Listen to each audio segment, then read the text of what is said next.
اللهم آمين اللهم آمين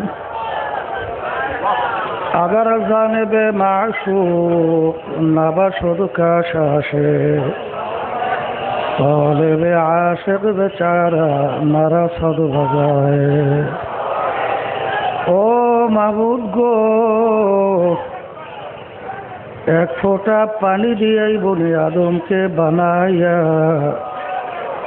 এই দুনিয়াতে কয়েকদিন ঘুরাইয়া ফিরাইয়া আবার অন্ধকার কবরে নিয়া যাইবেন। এই দুনিয়াতে আর কাহাকেও থাকতে দিবেন না। ভাই বলি বন্ধুরে বলি কেউ তো আপন না। ভাবিয়া চিন্তা করিয়া দেখিলাম মাওলা ওই অন্ধকার কবরে আপনি ছাড়া কেহ আপন হবে না। রব্বানা আতিনা ফিদ দুনিয়া হাসানাতাও ওয়া ফিল আখিরাতি হাসানা ওয়া কিনা আযাবান নার। রব্বির হামহুমা কামা রব্বায়ানি সগীরা। সুবহানা রাব্বিকা রাব্বিল ইজ্জাতি আম্মা ইয়াসিফুন وسلام على المرسلين والحمد لله رب العالمين. وعليكم السلام ورحمة الله.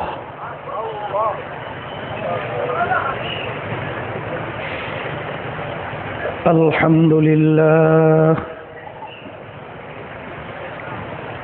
الحمد لله نحمده ونستعينه ونستغفره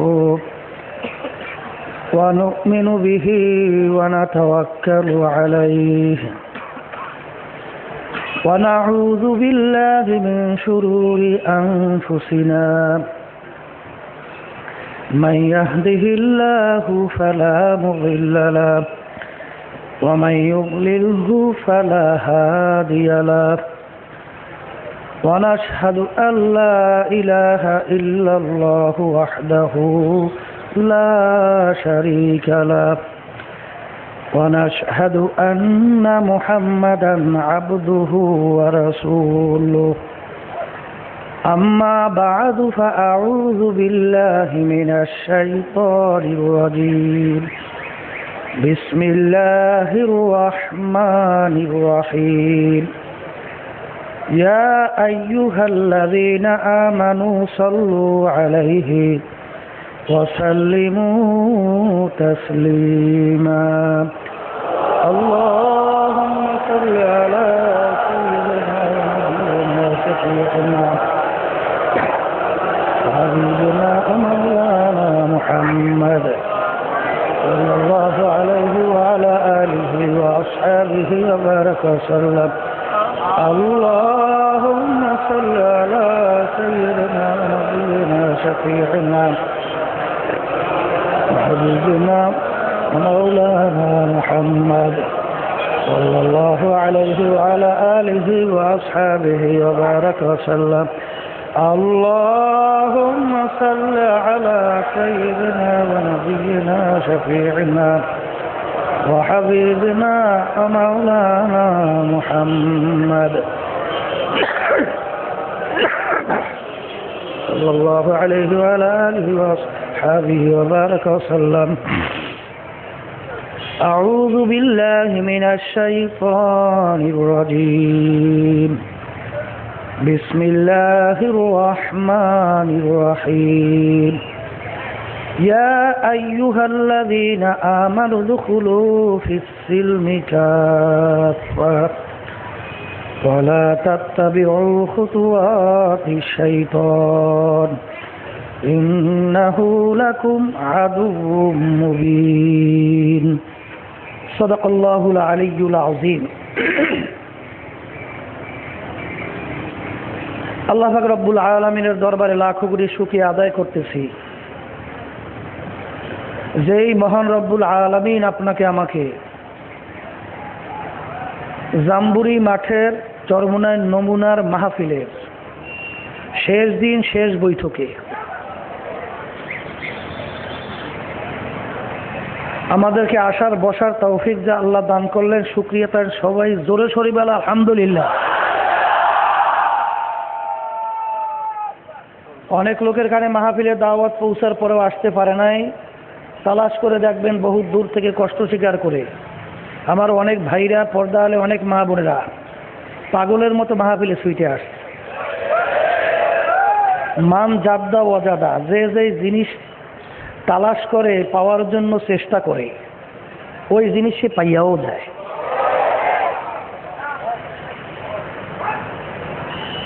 আগামী বছর আবার আল্লাহ যদি কবুল করেন হয়তোবা মাহফিল হবে। সবসময় মনে রাখা লাগবে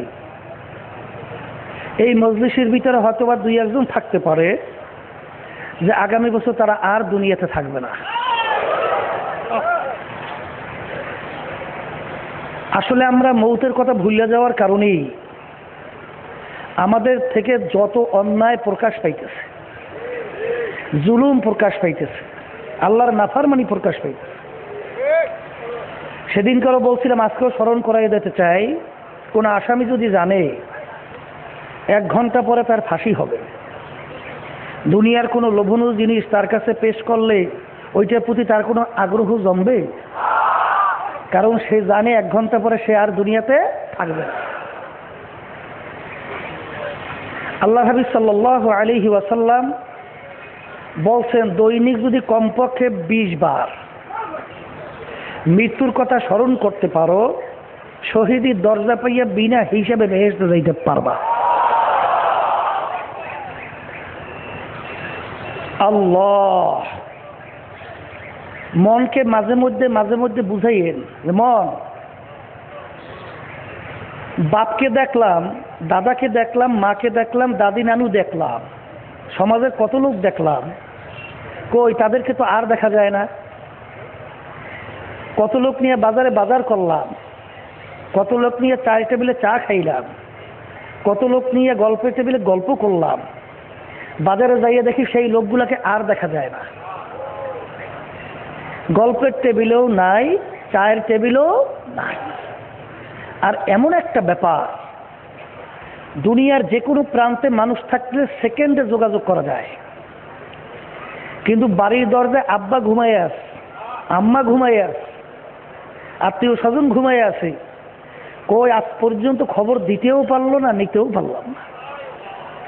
এমন একটা দিন আসবে যেদিন দুনিয়ার সব কিছু নিয়ম অনুযায়ী চলবে, কিন্তু আপনি আর আমি আর থাকবো না। আল্লাহ আব্বাজান বারবার স্মরণ করাইয়া দিতেন, বাবা দুনিয়ার যে কোনো কাজে তুমি 5 বারও যদি ঠগো, আবার চেষ্টা করলে ওই কাজে জিতবার আশা আছে। ছাত্র যদি পড়াশোনা করে পরীক্ষা দিয়ে ফেল করে, আবার পড়াশোনা করে চেষ্টা করে পরীক্ষা দিয়ে পাশ করার আশা আছে। ব্যবসায় একবার যদি তুমি লোকসান হয়, আবার চেষ্টা করে ব্যবসায় লাভবান হওয়ার আশা আছে। এক কথায় দুনিয়ার যে কোনো কাজে একবার ঠগলে আবার চেষ্টা করলে জিতবার আশা আছে। কিন্তু কবরে যদি যাইয়ে কেউ একবার ঠগো, আর দ্বিতীয়বার দুনিয়াতে আইসা জিতবার কিন্তু আর সুযোগ নাই। এরপর আব্বাজান আবার স্মরণ করাই দিয়েছেন, বাবা একটা পাতা দিয়ে ঘর উঠেইছু, আশা করা যায় আল্লাহর ফজল ও করমে 1 বছর বয়স পাইবি, কিন্তু তোমার আমার হায়াতে 1 বছর তো দূরের কথা, 1 ঘন্টার কি কোনো নিশ্চয়তা আছে? কেউ দিতে পারবেন? পারবেন না। তাই সেকেন্ডের কোনো ভরসা নাই, আর নিঃশ্বাসের কিন্তু বিশ্বাস নাই। মনটাকে সবসময় বুঝাইয়েন যে মন, দুনিয়ায় আমরা কেউ ছিলাম না, ইচ্ছা করেও আসতেও পারি নাই। আসছি কার ইচ্ছায়? আসি কার ইচ্ছায়? রওয়ানা মনে করছেন এইটাই বুঝি স্বাভাবিক নিয়ম, ঠিক না? কি জোরে বলেন কথা, ঠিক না? বাবা ভালো করে বোঝেন। আলোচনা চলতেছে 3 দিন পর্যন্ত, বিভিন্ন ওলামায়ে কেরাম গুরুত্বপূর্ণ আলোচনা রাখছি। ওয়াজ কিন্তু বেশি মনে থাকবে না, দেখেন দুই একটা কথা ভিতরে আটকে নিতে পারি কিনা, যার মাধ্যমে জীবনের একটা পরিবর্তন ঘটতে পারে। জোরে বলেন কথা ঠিক কিনা? আমি অনেক সময় বলি, বাবা ডাক্তাররা আবিষ্কার করে বলছেন মানুষ মরিয়ে যাওয়া কোনো আশ্চর্য না, বাচ্চা থাকা হলে আশ্চর্য।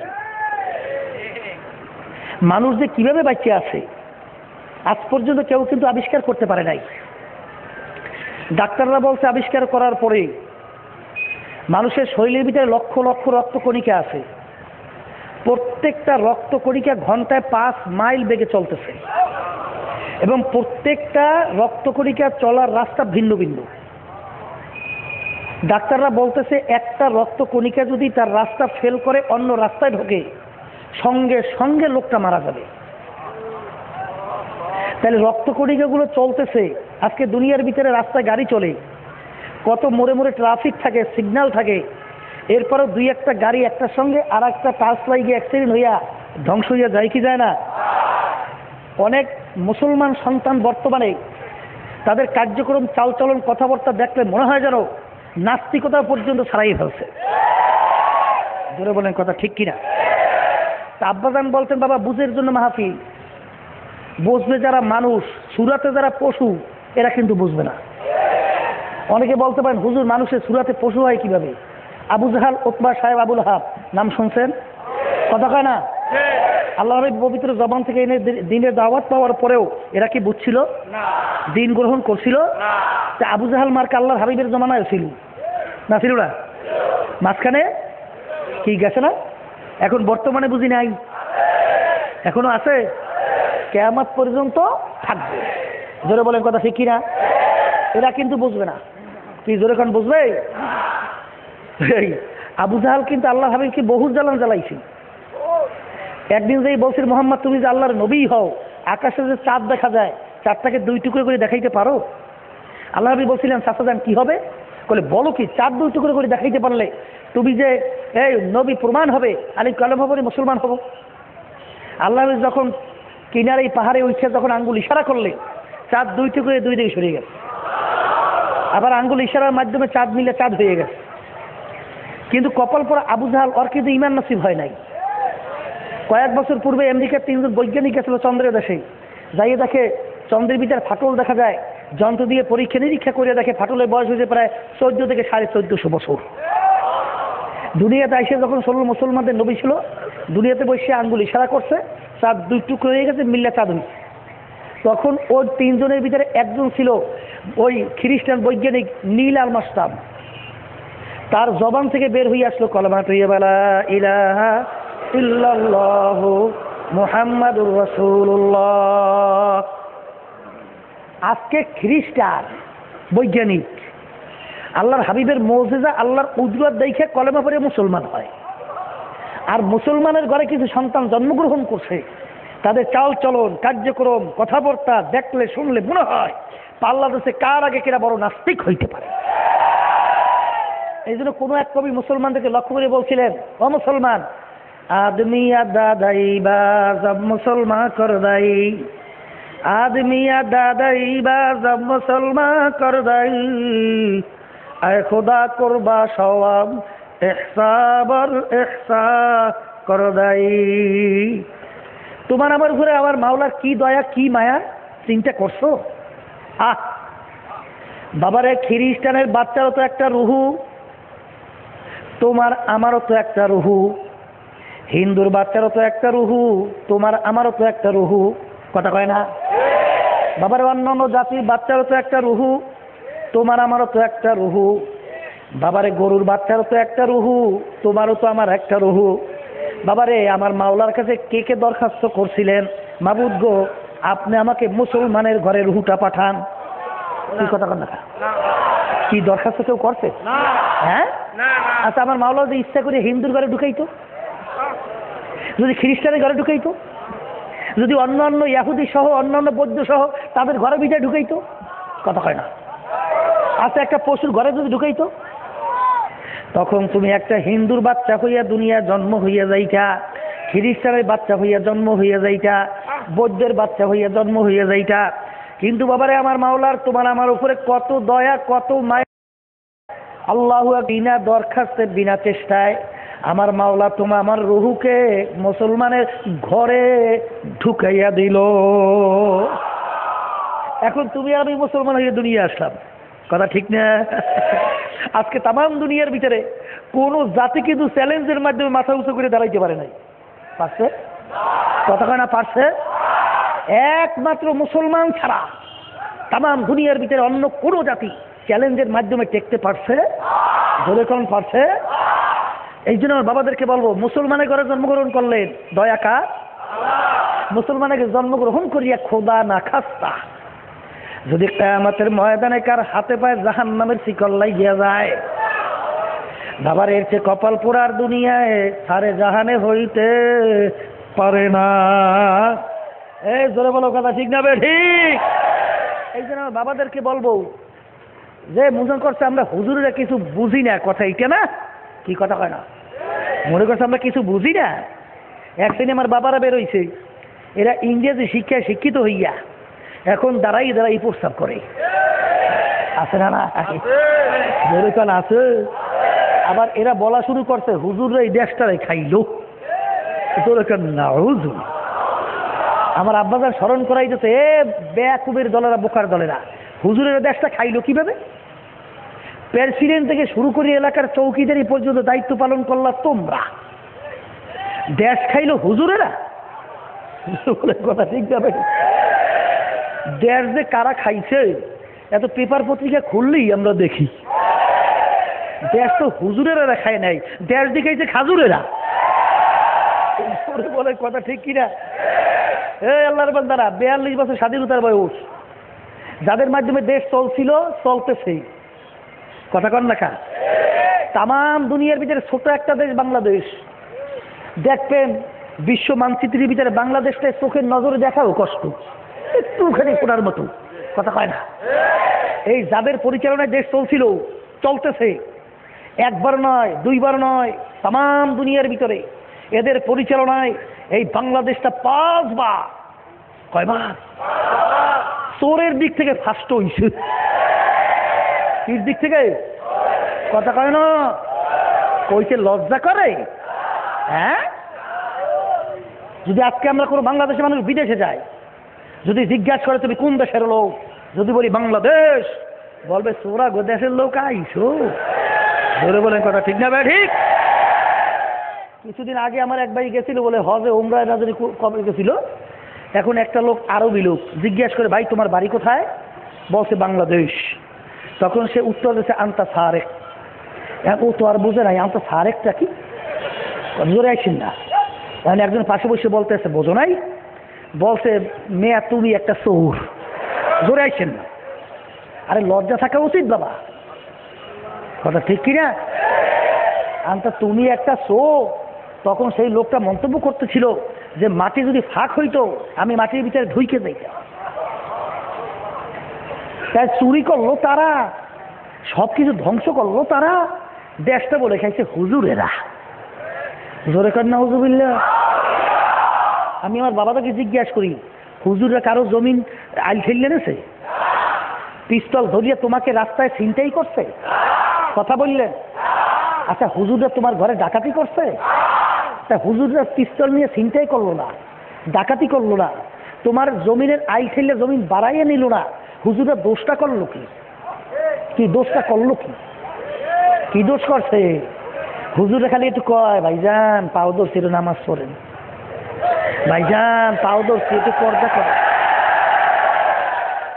ভাইজান পা ধরছি হারাম খাইয়েন না, ভাইজান পা ধরছি ঘুষ সুদ খাইয়েন না, মিথ্যা কথা বললেন না, গিবত শিকায়ত করিয়েন না। এই তো হুজুরকে দোষ তো এইটা। বলেন কথা ঠিক না? আবার বলে যে হুজুরগো কারণে দেশটা উন্নতি হইতেছে না। এরা কি উন্নতি চায় তা জানেন? ও হ্যাঁ বুঝি বলবেন নাই, এরা উন্নতি চায় ওই আমেরিকা, লন্ডন সহ অন্যান্য যে পাশ্চাত্য দেশগুলো আছে, প্রেসিডেন্ট থেকে শুরু করে এলাকার চৌকিদার পর্যন্ত কেউ দাবি করতে পারে না সন্তানটা আমার, কেউ দাবি করতে পারে না। সেই উন্নয়ন চাই বাংলাদেশে। বাংলার মুসলমান থাকতে তোমরাই নিরাপত্তা পাবে না। জোরে বলেন কথা ঠিক না ঠিক? বাবাদেরকে বলবো আগে আফসোস। চলে বসেন, এক কথা চুপ করেন। বোঝা লাগবে বাবা, বোঝা লাগবে, বোঝা লাগবে। কোথায় রওনা করছো? ও আল্লাহর বান্দারা, ও পর্দা আলে মা বোনেরা, মনে করছে আমরা হুজুররা কিছু বুঝি না? না হ্যাঁ বাবারে, বুঝে শুনলে কিন্তু দাঁড়িয়ে রাখছি, বুঝে শুনলেই কিন্তু টুপিটা মাথায় রাখছি, বুঝে শুনলেই কিন্তু লম্বা জামা গায়ে দিছি, বুঝে শুনলেই ফজরে মুয়াজ্জিন আজান দেয় পাগলের মতো শীতের মধ্যে ল্যাপ ফালাইয়া দৌড় দিয়ে মসজিদে দাঁড়াইয়া যাই। মনে করছে বুঝি না? সংক্ষেপ যারা মানুষ তারা বুঝবে। আমি আগেই বলছিলাম তাম দুনিয়ার ভিতরে লক্ষ লক্ষ কিতাব বই পুস্তক আছে না নাই? কোনো বইয়ের শুরুতে, কোনো কিতাবের শুরুতে কোনো লেখক লিখতে পারছে যে আমার কিতাবে বইতে কোনো ভুল নাই? যদি বাবা পারছে? বরং লেখক কি লেখলো, আমার কিতাবে বইতে যদি কোনো ভুল পান দয়া করে জানাবেন, পরবর্তী সংস্করণে আমি সংশোধন করবো।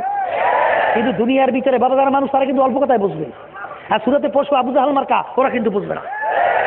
দুনিয়ার ভিতরে একটাই কিতাব, যেই কিতাবের শুরুতে লেখা আছে লা রাইবা ফি, এই কিতাবে কোনো ভুল সন্দেহ বলতে কিছু নাই। এই কিতাবটার নাম কি? কোরআনুল কারীম। বাবা এই কোরআনুল কারীম একদিন দুই দিন আগে নাযিল হইল, 14 থেকে 1450 বছর হয়ে গেছে। এই যারা মানুষ তারা চিন্তা করবে যে যুগের ভিতরে কোরআনুল কারীম নাযিল হইল, ইতিহাসের ভাষায় যুগটাকে বলা হয় অন্ধকারের যুগ, অসভ্যের যুগ। যেই যুগে মা তার জ্যান্ত সন্তানকে গর্ত খুইটা বা তার জ্যান্ত সন্তানকে মেয়েদেরকে গর্ত খুঁজে জ্যান্ত অবস্থায় চাপা মাটি দিয়ে মারিয়ে ফেলত, এত বড় অসভ্যের যুগ। সেই যুগে কোরআনুল কারীম নাযিল হইল কার উপরে? যারা মানুষ তারা কিন্তু চিন্তা করবে যে মুহাম্মদুর রাসূলুল্লাহ সাল্লাল্লাহু আলাইহি ওয়াসাল্লাম, তার উপরে কোরআনুল কারীম নাযিল হইল। আল্লাহর হাবিবের ইতিহাস কি? যারা মানুষ তারা কিন্তু চিন্তা করবে আল্লাহর হাবিব মায়ের পেটে থাকা অবস্থায় আল্লাহ রাব্বুল আলামিন তার আব্বাকে দুনিয়া থেকে নিয়ে গেল। দুনিয়াতে আসার পর বছর 6 বয়স আল্লাহ তার আম্মাকেও নিয়ে গেল। এখন ছোট 6 বছরের বাচ্চা বাভারা মাহারা, বাভারা মাহারা। দুনিয়ার কোনো শিক্ষকের কাছে আল্লাহর হাবিব পড়ার কোনো সুযোগ পায় নাই। এই জন্য দুনিয়ার দিক থেকে আল্লাহ রসুলকে বলা হয় উম্মি। কথা কয় না? দুনিয়ার কোনো শিক্ষকের কাছে পড়ার সুযোগ পায় নাই। এই উম্মি আল্লাহর হাবিবের উপরে ছোট চটি বই না 30 পারা কোরআনুল কারীম নাযিল হয়েছে। সবাই বলেন সুবহান। যে কোরআনুল কারীমের শুরুতে লেখা আছে লা রাইবা ফি, এর ভিতরে ভুল সন্দেহ বলতে কিছু না। বাবারে যারা মানুষ তারা কিন্তু বুঝবে। সংক্ষেপে আমি কাজ দিয়ে যাইতেছি একটু, যেহেতু আবার আল্লাহ বাঁচাই রাখবে, আবার আসবো, আবার আসবেন, বলা তো যায় না। যদি বলেন কথা ঠিক না ঠিক? যারা মানুষ তারা বুঝবে কোরআনুল কারীম নাযিল হলো আরবি ভাষায়। আরবের কাফেররা ছিল আরবি ভাষী, তারা আরবি বুঝতো। কথা কয় না? তারা কোরআনুল কারীমের ভিতরে কি ভুল বের করতে পারছিল? হ্যাঁ, একটু বুক খুলে বলেন পারছে? আচ্ছা পারলো না। আচ্ছা ইসলামের শত্রু ওই সময়ও ছিল, মাঝখানে 1400-1450 বছরের ভিতরে যায় নাই? কথা কয়? এখন বর্তমানে নাই? আচ্ছা এত কিছু মানুষ আবিষ্কার করলো, এই মানুষ মঙ্গল গ্রহে পর্যন্ত গেল, চন্দ্রের দেশে পর্যন্ত গেল, এই দেশে বসে কথা বললে অন্যদের ছবি সহ দেখাও যায়, কথাও বলা যায়। কথা বলে না? মানুষ এত আবিষ্কার করলো, এখনো আমাদের মাঝে কোরআনুল কারীম আছে না নাই? এই জন্য আমার বাবাদেরকে বলবো, পর্দা আলে মা বোনদেরকে বলবো, কোনো ঝগড়াঝাটি নেই বাবা, কোনো ঠেলাঠেলি ধাক্কাধাক্কি কিছু দরকার নাই। তোমাদের সঙ্গে পরিষ্কার আমরা কথা বলতেছি। এখনো যদি তামাম দুনিয়ার এখানে যারা আছেন, শুধু তাই না, তামাম দুনিয়ার সমস্ত মানুষ সবাই যদি একত্রিত হইয়া এখনো কোরআনুল কারীমের মধ্যে একটা ভুল বের করতে পারো, আমরা আর নামাজ পড়বো না, আমরা আর রোজা রাখবো না, আমরা আর পর্দা করবো না, আমরা আর দাড়ি রাখবো না, আমরা টুপি মাথায় রাখবো না, আমরা সুদ ঘুষের ভিতরে লিপ্ত হয়ে যাব, আমরাও বাবারে গিবত শিকায়েতের ভিতরে লিপ্ত হব। কিন্তু ভালো করে চিন্তা ভাবনা করে দেখছি কোরআনুল কারীম কিন্তু সত্য। কথা ঠিক না বা ঠিক? এই জন্য আমার বাবাদেরকে বলবো, সংক্ষেপে বলতেছি, ওলামায়ে কেরামদের এখন বয়ান করতে কিন্তু সুবিধাও আল্লাহ করিয়ে দিয়েছে। যদি বলেন কথা ঠিক কিনা? বলে তাকাবো, আগে ওলামায়ে কেরামরা বয়ান করতে, এই আল্লাহর বান্দারা, আল্লাহ যাকে ছোট একটা বেহেশত দান করবে দুনিয়ার 10টা দুনিয়া সমান। কয় দুনিয়ার? কথা কয় না। কয়জনকে দেবে? তাই হ্যাঁ, তাও আবার কি, তাও আবার ছোট। তাই আল্লাহ একজনকে দেবে ছোট বেহেশত 10টা দুনিয়া সমান। কয়জনকে দেবে? 10 দুনিয়া সমান, তাও বলে আবার কি ছোট। বড় যাকে দেবে কত বড়, কি কথা কয় না। এখন ওই এক শ্রেণী ওই নাস্তিক মার্কা ওরা মনে মনে কয় যে এইসব পাগলামি কথা, একজন যে ছোট বেহেস্ত পাইবে 10 দুনিয়া সমান, কোটি কোটি মানুষ বেহেস্তে যাইবে, বড় বেহেস্তরা কত বড়, আবার কোটি কোটি মানুষ যদি বেহেস্তে যায় এত জায়গা মাওলায় পাই দেখুই আছে না নাই? যদিও নাকি ডরের সাথে কিছু কয় না, কেন একটাও তো নিচে পড়বে না পিঠ ছাড়া, কিন্তু তারপরে মনে মনে খুদ খুদ করে যে এত জায়গা মাওলায় পাই কই, 10 দুনিয়ার সমান, তাও দেবে ছোট বেহেস্ত, আবার বড়টার কোনো সীমা সংখ্যা নাই, কোটি কোটি মানুষ দেবে বেহেস্তে, এত জায়গা মাওলায় পাইবে কই। আল্লাহ খাস মেহেরবানিতে আল্লাহ রাব্বুল আলামিন এখন বর্তমানে বৈজ্ঞানিকদের আবিষ্কারের মাধ্যমে জায়গা পাওয়া গেছে। সবাই বলেন আলহামদুলিল্লাহ। বলে কেমনে পাইলেন? এই বৈজ্ঞানিকরা আবিষ্কার করার পরে বলছে আমরা যে সূর্যটা দেখতেছি এই সূর্যটা নাকি দুনিয়ার চেয়ে 13 লক্ষ গুণ বড়। কত লক্ষ? এই কথা বললেই শেষ করে নাই। এই বৈজ্ঞানিকরা বলছে আমরা দুনিয়ার থেকে যে নিকটে তারকা দেখতেছি ওই এক একটা তারকা নাকি ওই সূর্যের চেয়ে কোটি কোটি গুণ বড়। এই কথা বললেই শেষ করে নাই। এরপর আবিষ্কার করার পরে বলছেন ওই তারকার উপরে তারকা, সেই তারকা নাকি ওই তারকার চেয়ে কোটি কোটি গুণ বড়। এর উপরে তারকা আছে সেটা নাকি তার চেয়ে কোটি কোটি গুণ বড়। এরপর তারকা আছে সেটা নাকি তার চেয়ে কোটি কোটি গুণ বড়। এর উপরে তারকা আছে সেটা নাকি তার চেয়ে কোটি কোটি গুণ বড়। এইবার আবিষ্কার করতে করতে বৈজ্ঞানিকরা বলছে এত উপরে তারকা আছে যেই তারকা সৃষ্টি করার পর থেকে তার আলো জমিনের দিকে দৌড়েই আসতেছে, কিন্তু এখন পর্যন্ত নাকি সেই তারকার আলো জমিনে আইসা পৌঁছে নাই। আর আলোর গতি প্রতি সেকেন্ডে 1,86,000 মাইল বেগে দৌড়ায়। তাহলে সেই তারকা কত দূরে? কথা হয় না। তাহলে সেই তারকাটা কত বড়? এখন আল্লাহ যদি ঘোষণা করতেন যাকে ছোট্ট বেহেশত দান করব 100 দুনিয়ার সমান, আমার মাওলার জায়গা আছে না নাই? কি জায়গা পাওয়া গেছে? কি জায়গা পাওয়া গেছে? এই আগে ওলামায়ে কেরামরা বয়ান করতে কিয়ামত হবে, কি হবে? সব ধ্বংস হয়ে যাবে, সব কি হয়ে যাবে। ওরা মনে মনে কয় হুজুর গো গাজা করি কথা শুনছো, কিসের কিয়ামত টায়ামত হইবে? এ পাইছে কই? বর্তমানে বৈজ্ঞানিকদের আবিষ্কারে কিয়ামত যে হইবে এইটা প্রমাণ হয় কি হয় না? 5ই মেয়ের কথা মনে আছে? অনেক যারা একটু বয়স্ক তাদের তো মনে আছে। 5ই মে বৈজ্ঞানিকরা আবিষ্কার করছে 6টা গ্রহ চলতে চলতে এমন একটা জায়গায় ওরা একত্রিত হবে, তার ক্রিয়া তামাম দুনিয়া সব ধ্বংস হয়ে যাবে। ঢাকার শহর ফাঁকা হয়ে গেছে, সব বাড়ি দৌড়ার দৌড়, কেনাকাটায় ব্যস্ত। ব্যবহার কি এত কেনাকাটা কিসে? বলে শোনেন নাই? বলে কি? ওই যে 5 তারিখ কিয়ামত হবে, তা কিয়ামত হইবে এত ব্যস্ত কেন? বলে ওই কেনাকাটা করে বাড়ি যাব, বাড়ি যাইয়া বাচ্চা কাচ্চা বউ মাইয়া পোলা লইয়া খাইয়া তারপর মরমু। কথা বলছে? জোরে আসছেন না, জোরে আসছেন না। তাহলে 5 তারিখ ঢাকার শহর ফাঁকা হয়ে গেছে, আর ওলামায়ে কেরামরা যে এত চিল্লায় যে বাবা খবরদার বেনামাজি হইও না, বাবা নামাজি হয়ে কবরে যাও, বাবা এই ঘটনা কিন্তু কানের মাছি হলো রে না। বলেন কথা ঠিক না বেটি? বাবা আরো কত বলবো? সুবহানাল্লাহ। দেখো এক শ্রেণী আমার বাবারা আছে, বলে হুজুর আল্লাহ যদি একজন থাকি তাহলে তাকে বানাইলো কে? জোরকান আছে না নাই? জোরকান আছে না নাই? এই আল্লাহর বান্দা আমি সংক্ষেপে বলতেছি, কাজ দিচ্ছে একটু। যদি বলি আল্লাহকে বানাইছে অমুকে, তোমার প্রশ্ন শেষ না আবার করবা যে হুজুর তাহলে তাকে বানাইলো কে? কি করবে না করবে না? যদি বলে তাকে বানাইছে অমুকে, প্রশ্ন শেষ না আবার করবে? আচ্ছা তাকে বানাইছে কে, তাকে বানাইছে কে, তাকে বানাইছে কে, প্রশ্ন শেষ কবে? কথা কন না, শেষ নাই। তাহলে ব্যাপারটা কি? বলে ব্যাপারটা কিছুই না। বলে ব্যাপারটা কথা, ব্যাপারটা কি? বলে মানুষ বানাইছে কি? মানুষের চিন্তা শক্তি ব্রেন দান করছে কিনা? কথা কয় না। এই চিন্তা শক্তি ব্রেনের ভিতরে একটা সীমাবদ্ধতা আছে না নাই? আমরা মানুষ যে কিভাবে বাচ্চা রয়েছে এইটাই এখন পর্যন্ত আবিষ্কার হয় নাই। আরে শরীর যে মানুষ কিভাবে বাঁচিয়ে আছে ডাক্তার আবিষ্কার করার পরে সবে মাত্র 40 ভাগ আবিষ্কার করছে, 60 ভাগ আবিষ্কার করতেই পারে নাই। এই যে হাড় চলতেছে ধুম ধুম ধুম করে চলতেছে না, হাড়ের উপর একটা বোটা, এই বোটাটা উঠতেছে নামতেছে, উঠতেছে এবং ডাক্তাররা বলতেছেন দুনিয়ায় কোনো জিনিস শক্তি পিছনে ব্যয় না হইলে ওটা লড়েও না চলেও না। যেমন এই মাইক্রোফোনটা লড়িয়ে উঠছে, এর পিছনে একটা শক্তি ব্যয় হয়েছে না হয় নাই? আমার হাতটা শক্তি ব্যয় হয়েছে, এই জন্য বলে কথা ঠিক কিনা? কিন্তু এই হাড়ের উপরে যে বোটা উঠতেছে নামতেছে আজ পর্যন্ত কোনো ডাক্তার আবিষ্কারই করতে পারে নাই যে হাড় এই বোটাটা কোন শক্তিতে উঠতেছে নামতেছে। তা কেমনে উঠতেছে নামতেছে?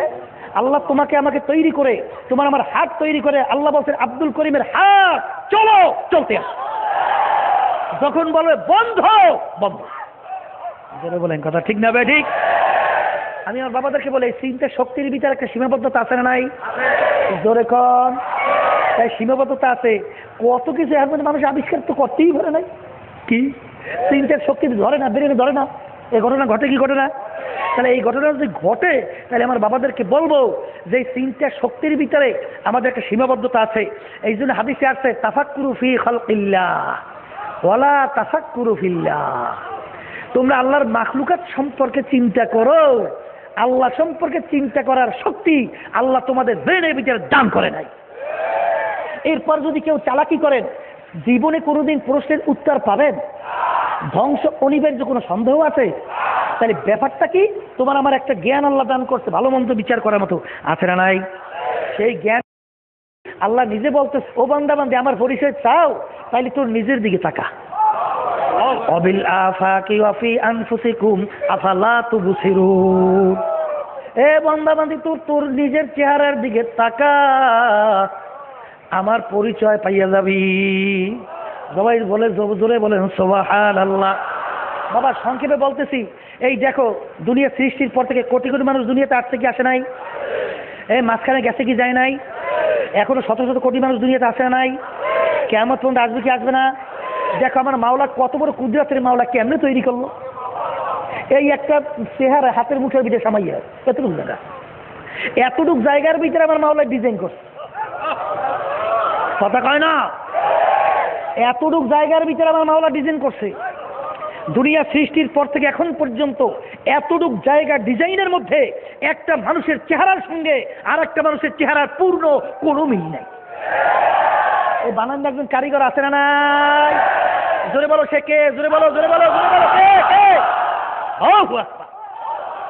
পরিচয় পাওয়া যায়? কথা কান না কা?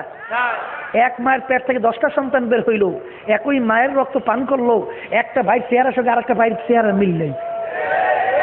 কি মিল আছে? কে তৈরি করলো? এই ডিজাইনার কে? আপনি আপনি হইছে না? আপনি আপনি হইছে। ও আল্লাহর বান্দারা, সৃষ্টির পর থেকে যত মানুষ দুনিয়াতে আসছিল আসে আসবে, একটা মানুষের গলার আওয়াজের সঙ্গে আর একটা মানুষের গলার আওয়াজের পূর্ণ কোনো মিল নাই। একজন বানান আছে না নাই? ওয়াবিল আফাকি ওয়া ফি আনফুসিকুম আফালা তুবসিরুন। এই বান্দা বান্দি তুই তোর নিজের দিকে তাকা, আমার পরিচয় পাইয়ে যাবি। বাবারে শুধু তাই না, আমার মাওলা কত বড় কুদরতের মাওলা। আমার মাওলাকে চেনো, তারপর কবরে রওনা করো বাবা। কার পরিচয় পাইছো? কোন সম্পদের পরিচয় পাইছো? কোন সম্মানের, কোন ক্ষমতার পরিচয় পাইছো বাবা? এ কিন্তু দেখতে না দেখতে শেষ। আর যায় নাকি আমার মাওলার পরিচয় লাভ করতে পারবা, তার আল্লাহর ফজলে দুনিয়াতেও বাদশাহ, আখেরাতেও বাদশাহ। জোরে বলো কথা ঠিক না বে? ঠিক। শুধু তাই না, আমার মাওলা কত বড় কুদরতের মাওলা বাবা। সংক্ষেপে বলতেছি যে আমার মাওলা তোমার আমার এই হাতের আঙ্গুলের এই একটা কর টিপ টিপ বুঝবে না, এই টিপের ভিতরে এতটুকু জায়গায় ডিজাইন করছে। ও বুদ্ধিমানেরা, ও ইংরেজি শিক্ষিত আমার বাবারা খারাই খেরাইয়ে মরতেন, আর খুব বুদ্ধিমান হইছে। নামাজ নাই, রোজা নাই, হ্যাঁ আল্লাহর হুকুম পালন নাই, একজন বুদ্ধিমান হইছে। কি হইছো? গরু ছাগল কুত্তা শিয়াল শুয়ারের তো খারাপ হইছো, আর হইছো কি? বলে বলেন কথা ঠিক কিনা? এতটুকু করের ভিতরে আমার মাওলা ডিজাইন করছে একটা টিপের মধ্যে। দুনিয়া সৃষ্টির পর থেকে এই টিপের ভিতরে ডিজাইন, আঙ্গুলের একটা টিপের সঙ্গে আজ পর্যন্ত এত শত হাজার কোটি মানুষ দুনিয়া থেকে গেল, আসলো আছে, একটা টিপের সঙ্গে পূর্ণ মিল আছে কথা কয় না? এমন কোন ডিজাইনের আছে? এটা ব্রেনে ধরে? এটা ব্রেনে ধরে? ব্যাপারটা তো বাস্তব, কি বাস্তব না? এই টিপের যে একটা টিপের আর একটা টিপের যে কোনো মিল নাই, এই ব্যাপারটা বাস্তব না? তাহলে এখানে ডিজাইনার কে? এই ডিজাইনার কে? জোরে কাউ কে? এখন বর্তমানে আর আবিষ্কার করছে যে একটা মানুষের একটা পশমের সঙ্গে আর একটা মানুষের সৃষ্টির পর থেকে একটা পশমের কোনো মিল নেই। এই বানানোর মালিক কে? জোরে কাউ বাবা। আমার মালিককে সেদো অবিল আফাকি ওয়াফি আনফুসিকুম আফালা তুবসিরুন। এ বান্দা বান্দি, তুই তোর নিজের দিকে তাকা, আমার পরিচয় পাইয়া যাবি। জোরে বলেন সুবহানাল্লাহ। এই জন্য বাবাদেরকে এই আলোচনার মাধ্যমে বুঝাই দিতে সংক্ষেপ। বাবা আর কত কথা ওদিকে যাব। অনেকে মনে করে হুজুর কোন সবই ঠিক আছে, বুঝিও ঠিক, হুজুর কবরে বলে নাফার মনে হইয়া আগুন এসে ভরিয়ে যাইবে, 99 সাপ এসে ভরিয়ে যাইবে, গুজু দিয়ে ফেরেশতারা ফিরাইবে। কই হুজুর নেককারেরও মাটি দিলাম, বদকারেরও মাটি দিলাম, পাশাপাশি কই একটা কবরের মধ্যে তো হুমাহুমি শুনলাম না, আর বদকারের কবরে হাত দিয়ে দেখছি আগুন জ্বলে, কই একটু গরমও তো লাগলো না। কথা ঠিক নেবে হুজুর, এগুলো যে হয় বুঝবো কিভাবে? কেমনে বুঝবো? হ্যাঁ বোঝো না, আমার মাওলা সব দিয়ে বুঝাইয়া যে দুনিয়ার ভিতরে সব একটা নিয়ম রাখছে না। এই দেখো তুমি ঘুমাইয়ে রইছো, স্বপ্নের ভিতরে দেখতে আছো এই চিটাং বাজারে গেছো, মাছের বাজার, মাছ কিনছো, কাঁচা বাজার করছো, এই কাপড়ের দোকানে কাপড় কিনছো, বিভিন্ন জায়গায় বাজার করছো, ওদিকে তুমি কিন্তু বিছানায় ঘুমাও। তোমার শত্রু আগে থেকেই তোমার বাড়ির দরজা তৈরি হয়ে বই রয়েছে, তুমি বাড়ির দরজায় যাবা আর তোমারে এই বুকের ভিতরে লেজা মারবে আর তোমারে মারবে, তৈরি হয়ে বই রয়েছে। তুমি ঠিক বাজার করে যেই বাড়ির দরজায় আসছো, এর ভিতরে শত্রু সুন্দর মতো তোমার বুকের ভিতরে মারছে লেজা। আমরা কই লেজা, আমরা এখন কি মানে সুর কি মারছে, মারার পরে আমি বুকেতে ঢুকছি, ঢুকে আমি ঝুপ ঝুপ করে রক্ত পড়ি। এখন যে তুমি চিৎকার মারো আমারে ধরো ধরো ধরো। স্ত্রী ধারে বইয়া পান খায়, তুমি যে বাজারে বাজার করলা, বাড়ির দরজায় আসলা, তোমার বুকের ভিতরে লেজা মারলো, সুরকি মারলো, এত তুমি চিল্লাইলা, তোমার স্ত্রী ধারে বইয়া পান খায়, সে একটু টের পাইছে? হ্যাঁ, সে মোড়েও টের পায় নাই। ও কি বলো, টের পাইলো না? আর তুমি যে চিৎকাইয়া সব দুনিয়া ফাটাই ফেলাইতে আছো যে আমার ধরো ধরো ধরো, রক্তে সব শেষ হয়ে যাইতে আছে। যেই মাওলা তোমাকে বিছানায় শোয়াইয়া চিটাগাং বাজারে বাজার করাইয়া বাড়ির দরজায় শত্রু তৈরি করে, তোমার বুকের ভিতরে সুরকি মারাইয়া লেজা মারাইয়া দেখাইলো, তুমি এত চিল্লাইলে আমাকে ধরো ধরো ও ধরো, তোমার স্ত্রী ধার বইয়া পান খায়, একটু টের পায় নাই। সেই মাওলা তোমাকে গোপনে ঘরের মধ্যে কবরে রাইখা কেন আযাব দিতে পারবে না? পারবে পারবে পারবে পারবে। হ্যাঁ বাবারে, কোন দিকে যাবা এখন? কুরআনুল কারীম সত্য না মিথ্যা? ওকে আসতে কয়টা? সত্য। তাহলে কুরআনুল কারীম যদি সত্য হয়, আমি কুরআনুল কারীমের ভিতর থেকে এক আয়াত শরীফ তেলাওয়াত করছি। এই আয়াতের ভিতরে আল্লাহ বলছেন, ইয়া আইয়ুহাল্লাযীনা আমানু উদখুলু ফিস সিলমি কাফা। হে ঈমানদারেরা, ঈমানদার মানে কি? বিশ্বাসী বান্দা-বান্দীরা। বিশ্বাস আবার ও আল্লাহর বান্দারা, আগেই বলছিলাম 3 জিনিসের নাম ঈমান। কয় জিনিস? এই ঈমানদার বলতেছেন, ঈমান কারে কয়? ঈমানদার কারে কয়? ঈমানদার 3 জিনিসের নাম কি? ঈমানদার। এই মুখে স্বীকার করতে আল্লাহ কয়জন? কুরআনুল কারীম কার কিতাব? আল্লাহর কিতাব। আল্লাহর হাবিব কার নবী? আল্লাহ। হ্যাঁ কথা কয় না? আল্লাহর প্রেরিত রাসূল নবী না?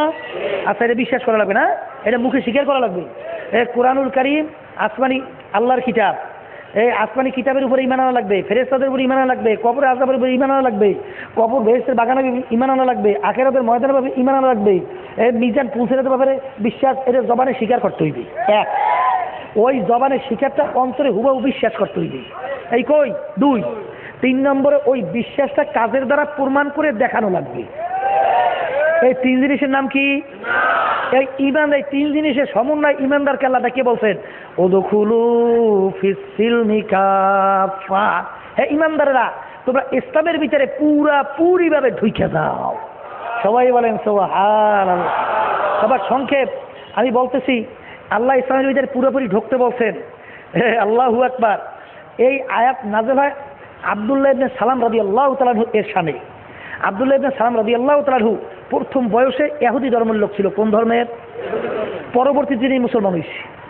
ইহুদি ধর্মের ভিতরে ধর্মীয়ভাবে উটের গোশত খাওয়া ছিল হারাম। ধর্মীয়ভাবে উটের গোশত খাওয়া কি? আর মুসলমান ধর্মের ভিতরে উটের গোশত খাওয়া কি? যে একটা জিনিস হারাম জানছে, ঘৃণাও জানছে। যেমন আমরা মুসলমানেরা কাচ্ছিম খাই না। কচ্ছপ চেনেন? কচ্ছপ, কচ্ছপ চেনেন? এখানে কোন মুসলমান আছেন কচ্ছপ খান? খান নাকি? আচ্ছা, যদি আপনারা আমার সামনে খুব ভালো বাবুসি, খুব উন্নত মানের মশলা দিয়া কাচ্ছিম পাক করিয়া আপনারা আমার সামনে নিয়ে আসা হয়, এখানে কোন মুসলমান আছেন খাইতে পারবেন? পারবেন? বরঞ্চ ঘৃণা তো আসলে বমি আসতে চাইবে। কিন্তু কোন ইমাম কিন্তু লেখে নাই কাচ্ছিম খাওয়া হারাম। কেউ লেখছে মাকরু তাহরিমের গুনাহ হয়, কেউ লেখছে মাকরু তানজির গুনাহ হয়। হারাম কিন্তু কেউ লেখে নাই। তারপরে কেন খাইতে পারবো না? ওর প্রতি আমাদের ঘৃণা। আব্দুল্লাহ ইবনে সালাম রাদিয়াল্লাহু তাআলা আনহু যখন ইহুদি ধর্মের ভিতরে উটের গোশত খাওয়া হারাম ছিল, ঘৃণাও জমছে, খায়ও নাই। মুসলমান হওয়ার পরে এখন হালাল, এখন ওর প্রতি ঘৃণা আসে না নাই? এখন তিনি মুসলমানদেরকে লক্ষ্য করে বলতেছে, আমার মুসলমান ভাইরা, আমি যখন ইহুদি ধর্মের মধ্যে ছিলাম তখন উটের গোশত হারাম ছিল ধর্মীয়, আমি খাই নাই, প্রমাণ করে দেখাইছি। এখন মুসলমান ধর্মের ভিতরে উটের গোশত খাওয়া হালাল, আমি ওটাকে হালাল জানি, কিন্তু যেহেতু কোনোদিন খাই নাই এই জন্য আমার খাইতে একটু ঘৃণা লাগে। হালাল কি জানছে, কথা বলে না, হালাল কি খাইতে কি লাগে? এই এতটুক শব্দের পরিপ্রেক্ষিতে আল্লাহ রাব্বুল আলামিন এই আয়াত নাযিল করে। আল্লাহ ডাক দিয়ে বলেন, হে আব্দুল্লাহ ইবনে সালাম, আমার হালালকে হালাল জানলে হবে না, খাইয়া প্রমাণ করে দেখানো লাগবে। হালালকে হালাল জানলে হবে না, খাইয়া প্রমাণ করে। এখানে আমরা যারা আছি অনেক মুসলমান আছে জীবনে উটের গোশত খাই নাই, আছে না নাই? এই জন্য আল্লাহ বুঝে জিজ্ঞেস করবে, উটের গোশত না খাইয়া আই শুকা জিজ্ঞেস করবে। কারণ কি? যদি পাইতাম খাইতাম। কথা ঠিক না? আল্লাহর হালালের উপরে ঘৃণা, এর জন্য এই আয়াত। হালাল জানলে হবে না, খাইয়ে প্রমাণ করে দেখানো লাগবে। বর্তমানে এক শ্রেণী আমার শিক্ষিত বাবারা আছে, এরা কলে এই 14 থেকে 1450 বছর সেই এই আধুনিক যুগের এই বর্তমানে পর্দা কি মানা যায়? আছে না নাই? জোরে কর। তাইলে তুমি আল্লাহর হুকুম পর্দা ফরজ খারাপ জানলা, তুমি পুরাপুরি দিনের ভিতরে ঢুকতে পারো না। বলে কথা ঠিক কিনা? বর্তমানে এক শ্রেণী আমার বাবারা আছে, এরা কয় বর্তমানে আধুনিক যুগে দাড়ি কি রাখা যায়? দেখতে বুড়া বুড়া দেখা হয়। জোরে বলেন নাউজুবিল্লাহ। তুমি কেমন মুসলমান? আল্লাহর রাসূল দাড়ি পছন্দ করছে, সাহাবায়ে কেরামরা দাড়ি পছন্দ করছে, তোমার কাছে দাড়ি ভালো লাগে না, তাইলে তোমার কাছে ইসলামের নিয়মিত ভালো লাগে না। এই দাড়ি রাখার ভিতরে মজা নাই? নাহলে আমরা দাড়ি কেমনে রাখলাম? কথা কয় না? টুপি রাখার মধ্যে মজা নাই? যদি আমাকে 1 কোটি টাকা দেওয়া হয় বা 100 কোটি টাকা দেওয়া হয়, আমি কি দাড়ি কামাইতে পারবো? কারণ কি? আর এক শ্রেণী আমার বাবারা আছে, পাও ধরিয়েও দাড়ি রাখানো যায় না, আছে না নাই? তাহলে বুঝা গেল দাড়ি রাখার মধ্যে একটা মজা আছে। মুখ খুলে কথা কইয়েন, টুপি রাখার মধ্যে মজা আছে না নাই? এক শ্রেণী আমার বাবারা আছে, তারা কিন্তু টুপি মাথায় দিয়ে লজ্জা পায়, আর আমরা টুপি মাথায় না দিয়ে রাস্তায় নামতে লজ্জা পাই। মজা আছে না নাই? এই লম্বা জামা গায়ে দেওয়ার মধ্যে মজা আছে না নাই? আমার একটা শার্ট যদি গায়ে দেওয়াই দেন আমি রাস্তায় নামতে পারবো? পারবো।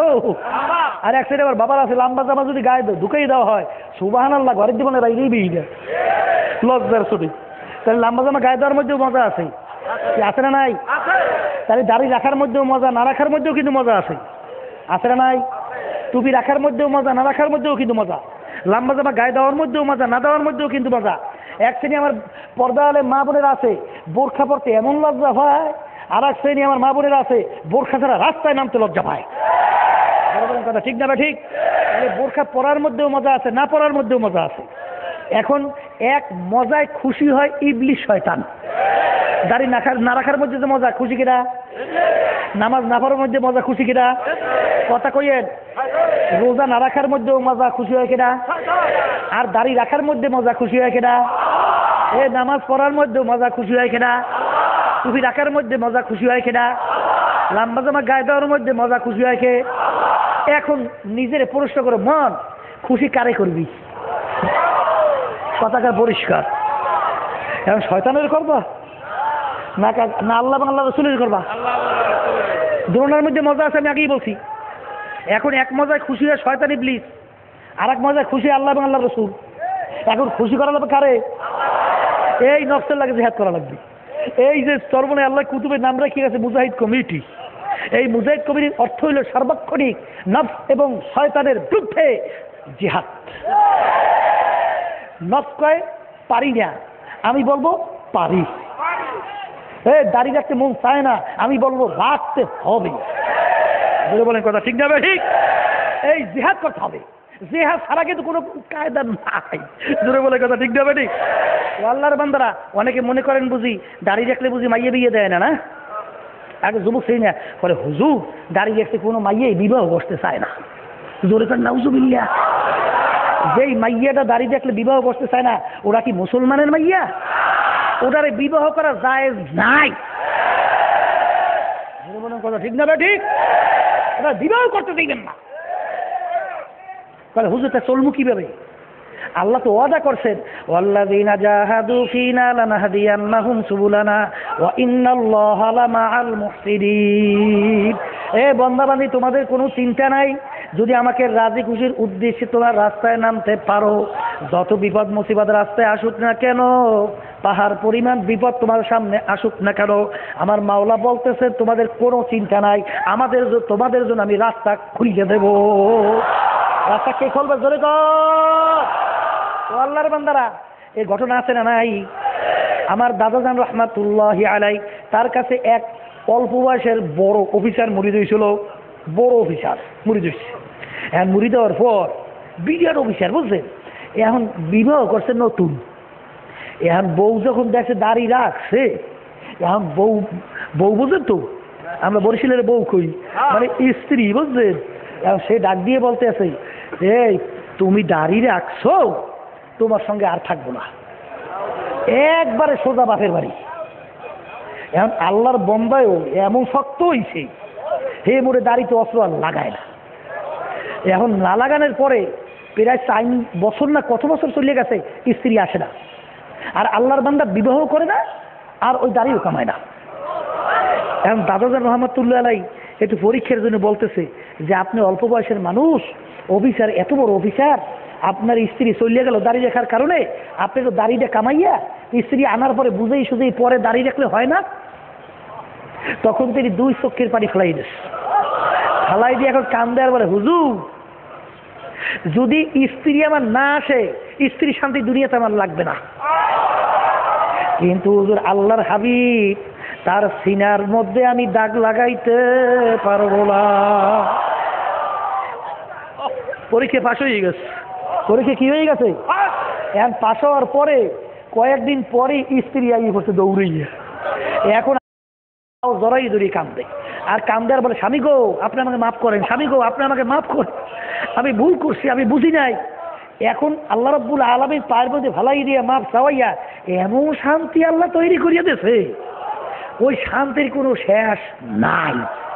আমার বাবা দেখো আলোচনা লাম বইয়ে যায়, এই জন্য সঙ্গে সঙ্গে বলতেছি, ও আমার দুনিয়াদার পাগল বাবারা, ও দুনিয়াদার ক্ষমতা সম্পন্ন আমার বাবারা, ও সম্পদের পাগল আমার বাবারা, ও দুনিয়ার বিভিন্ন মুখী আমার বাবারা, আমার বাবাদেরকে বলবো দুনিয়া কিন্তু 3টা জিনিস শান্তি। কয় জিনিস?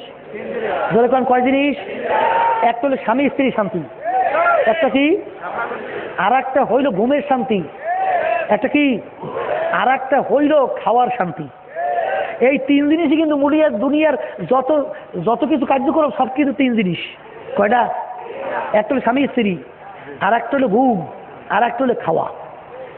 এই 3 শান্তি আল্লাহ রাব্বুল আলামিন দুনিয়াদার কোনো বড় লোকের কপালে রাখে নাই। পরীক্ষা করে দেখছেন, ধরে বলছে এই তা কেমন? আমরা কিন্তু অনেক জানি। আইসে দোয়া চাই, হুজুর দোয়া চাই, হুজুর ঘরের মধ্যে অশান্তির শেষ না। ধরে বলে কথা ঠিক না ঠিক? হে তো আবার একজন বানাইছে গার্ল ফ্রেন্ড, না বয় ফ্রেন্ড, কথা বুঝুন নয়। এখন পর্দা তো মানেন না, কেউ রাগ করিস না বাবা, অনেকে খারাপ লাগে, ঠিক না? খারাপ লাগলেও কিন্তু বাস্তবতা। তা কি, তুমি একটা পুরুষ, তোমার সে সুন্দর পুরুষ আর একটা রাস্তা থাকতে পারে না? কথা না, না পারে না? যেই মেয়েটা বেপরদায় চলে সেই মেয়েটার ভিতরে আল্লাহর ভয় নাই। কথা না, আল্লাহর ভয় নাই। আচ্ছা, তা তোমার যে সুন্দর একটা পুরুষ রাস্তায় আছে, তার কথাবার্তা, তার বাচনভঙ্গি, তার কায়দা কানুন, চোখের চাহনি তোমার সে সুন্দর হইতে পারে না? যেহেতু তার ভিতরে আল্লাহর ভয় নাই, স্বাভাবিক পর্যায়ে তার মনটা সেই পুরুষের দিকে যাইতে পারে না? আচ্ছা, এককভাবে যে তোমাকে মহব্বত করবে, সেই মহব্বতের ভিতরে ঘাটতি হইল কি হইল না? জোরে কারণ হইল। তখন তো ভাই এককভাবে যে মহব্বত করবে তা কোনোদিন সম্ভব না। জোরে বলে কথা ঠিক না ভাই? ঠিক। যেই স্বামীরা বেপরদায় চলে, ঘরের মধ্যে একটা তোমার বউ আনছো, তোমার বউ সে রাস্তাঘাটে দুই একটা সুন্দরী মেয়ে থাকতে পারে না? তার গলা সুন্দর, তার চোখের চাহনি সুন্দর, তার বাসনভঙ্গি কায়দা কানুন সুন্দর, দেখতে থাকতে কি না করেন হ্যান্ডসাম, কি একটা কয়না জানি বিভিন্ন কায়দা কায়দা আসে না নাই। এখন তুমি তো বেপরদায় চলো, তোমার তো আল্লাহর ভয় ভিতরে নাই। এখন ওই মেয়েটার দিকে তোমার একটু মন ঝুঁকতে পারে কি পারে না? আর ওই যে বিভিন্ন কায়দায় মধুর সুরে গান শোনে, কি সুন্দর কণ্ঠ, এখন মনে মনে কয় হারারাই ঘুম হয় না, কলে কি একটা মধুর সুর শূন্য আসলাম আর আমার ঘরের মধ্যে কমনে করে একটা কাউ আইছি। নাও তুমি জানে ওরা গলাকে ফ্যাস ফ্যাস করে, ওরা নাই কোনো গলা, নাই ওটার কোনো চেহারা, নাই ওটার কোনো কায়দা খানো, ওরা মনে অশান্তির কোনো শেষ। ধরে বলে কথা ঠিক না বাড়ি? এখন ওই স্ত্রীকে এককভাবে যে মহব্বত করবে তার ভিতরে ঘাটতি আসছে কি আসে নাই? তখন ওই স্ত্রীকে এককভাবে মহব্বত করতে পারে না। যখন না পারে তখন ওই সংসারের ভিতরে অশান্তি। যত টাকা পয়সা কামাইবে কি কি কাজ হবে? শান্তিই নাই, টাকাইতে করবে কি? জোরে বলেন কথা ঠিক কিনা? এই এক অশান্তি। আর একটা হলো খাওয়ার শান্তি। সিংহ বা বড় লোক আজকে তারা খাইতে পারে না, জানেন? বর্তমানে কি না খাওয়ার পাল্লা? কি পাল্লা? কথা পায় না, না খাওয়ার পাল্লা। কামাই করে কর বাকি, খাইতেই তো পারল না। কামাই করে লাভটা হইল কি? খাইতেই তো পারল না, বরং না খাওয়ার পাল্লা। এই কত সুন্দর সুন্দর খাদ্য আবিজু বিদ্যে খাইয়া একটু ওই সাদা মাদা কি দিকে পাক করে মানে কেমন হয়ে গেলে এই তরকারি কাঁচা মাছা চাবাইয়া হেয়ে পরে সেইগুলো খায়, খাইয়ে টাইয়া হেইয়ার পর কলে আহারে খাইতে পারলাম না, আফসুস। তামাম দুনিয়ার ভিতরে সবচেয়ে বড় ধনী ছিল, দেখো আল্লাহ দেখাইয়া দেয়। তামাম দুনিয়ার ভিতরে সবচেয়ে বড় ধনী ছিল, সে বলছিল যদি কোনো ডাক্তার বা কেউ আমার পেটের ভিতরে এক টুকরা গোশত হজম করে দেখাইতে পারে, আমার সম্পদের অর্ধেক সম্পদ তাকে আমি দিয়ে দেব। এক টুকরা গোশত হজম করার শক্তি আল্লাহ দেয় নাই। এই সম্পদ দিয়ে কি হবে? বাংলাদেশের ভিতরে বড় ধনী জানা আছে? যাও খাইতে খাইতে আর ডাবের পানি খাইতে খাইতে দুনিয়া থেকে বিদায় হয়েছে। যদি বলেন কথা ঠিক কিনা? দেখেন চাক্ষুষ আল্লাহ দেখাই দিয়েছে দনুকগারে তামাম দুনিয়ার সবচেয়ে বড় ধনী আর বাংলাদেশের মধ্যে সবচেয়ে বড় ধনী একজন ঠিক মতো খাইয়ে যেতে পারে নাই। জোরে বলেন কথা ঠিক না বেশি? আর বাবারে খাওয়ার শান্তি আল্লাহ রাখে নাই। আর ঘুমের শান্তি, সিংহ বা বড় লোক ঔষধ খাওয়া ছাড়া ঘুমাইতে পারে না। জানেন জানেন অচেতন এই গড়িয়ে থাকে, ঘুমাইতেই পারে না, এই অশান্তি। আর আল্লাহওয়ালা গরিব দুনিয়ায় এই তেরো শান্তি আল্লাহ তাদের কপালে রাখছে। তা কেমন? সারাদিন কাজ করার পরে যদি ঘরে দিনদার স্ত্রী থাকে, সে ঘরে যাওয়ার পরেই যখন স্ত্রী দেখবে যে আমার স্বামী সারাদিন কষ্ট করছে, মাথার গাম পায়ে পড়তেছে, দৌড়িয়া বাতাস পাখাটা নিয়ে যখন মাথার উপরে বাতাস শুরু করে, সারাদিন যে কষ্ট করছে মুহূর্তে সব পানি হয়ে যায়। কথা ঠিক না ভাই? ঠিক। এই শান্তি আল্লাহ দান করছে এই দিনদার গরিব বেচাদার ঘরের মধ্যে। জোরে বলেন কথা ঠিক না ভাই? ঠিক। খাওয়ার শান্তি গ্রামে তো আপনার টাউনে থাকেন অনেকে, গ্রামেও তো থাকে, গ্রাম বাড়ি করতে অনেকেরই আছে। এই হাল চাষ করে দেখছেন? হাল চাষ, গরু দিয়ে হাল চাষ করে, রোদ্রে কিন্তু পিঠ পুড়িয়ে চামড়া কালো হয়ে যায়, হয় কি হয় না? এই সময় যদি কেউ খাদ্য নিয়ে যায় এক ঢিস, আমরা কই ঢিস, আপনারা কি করেন? বল, এক বল।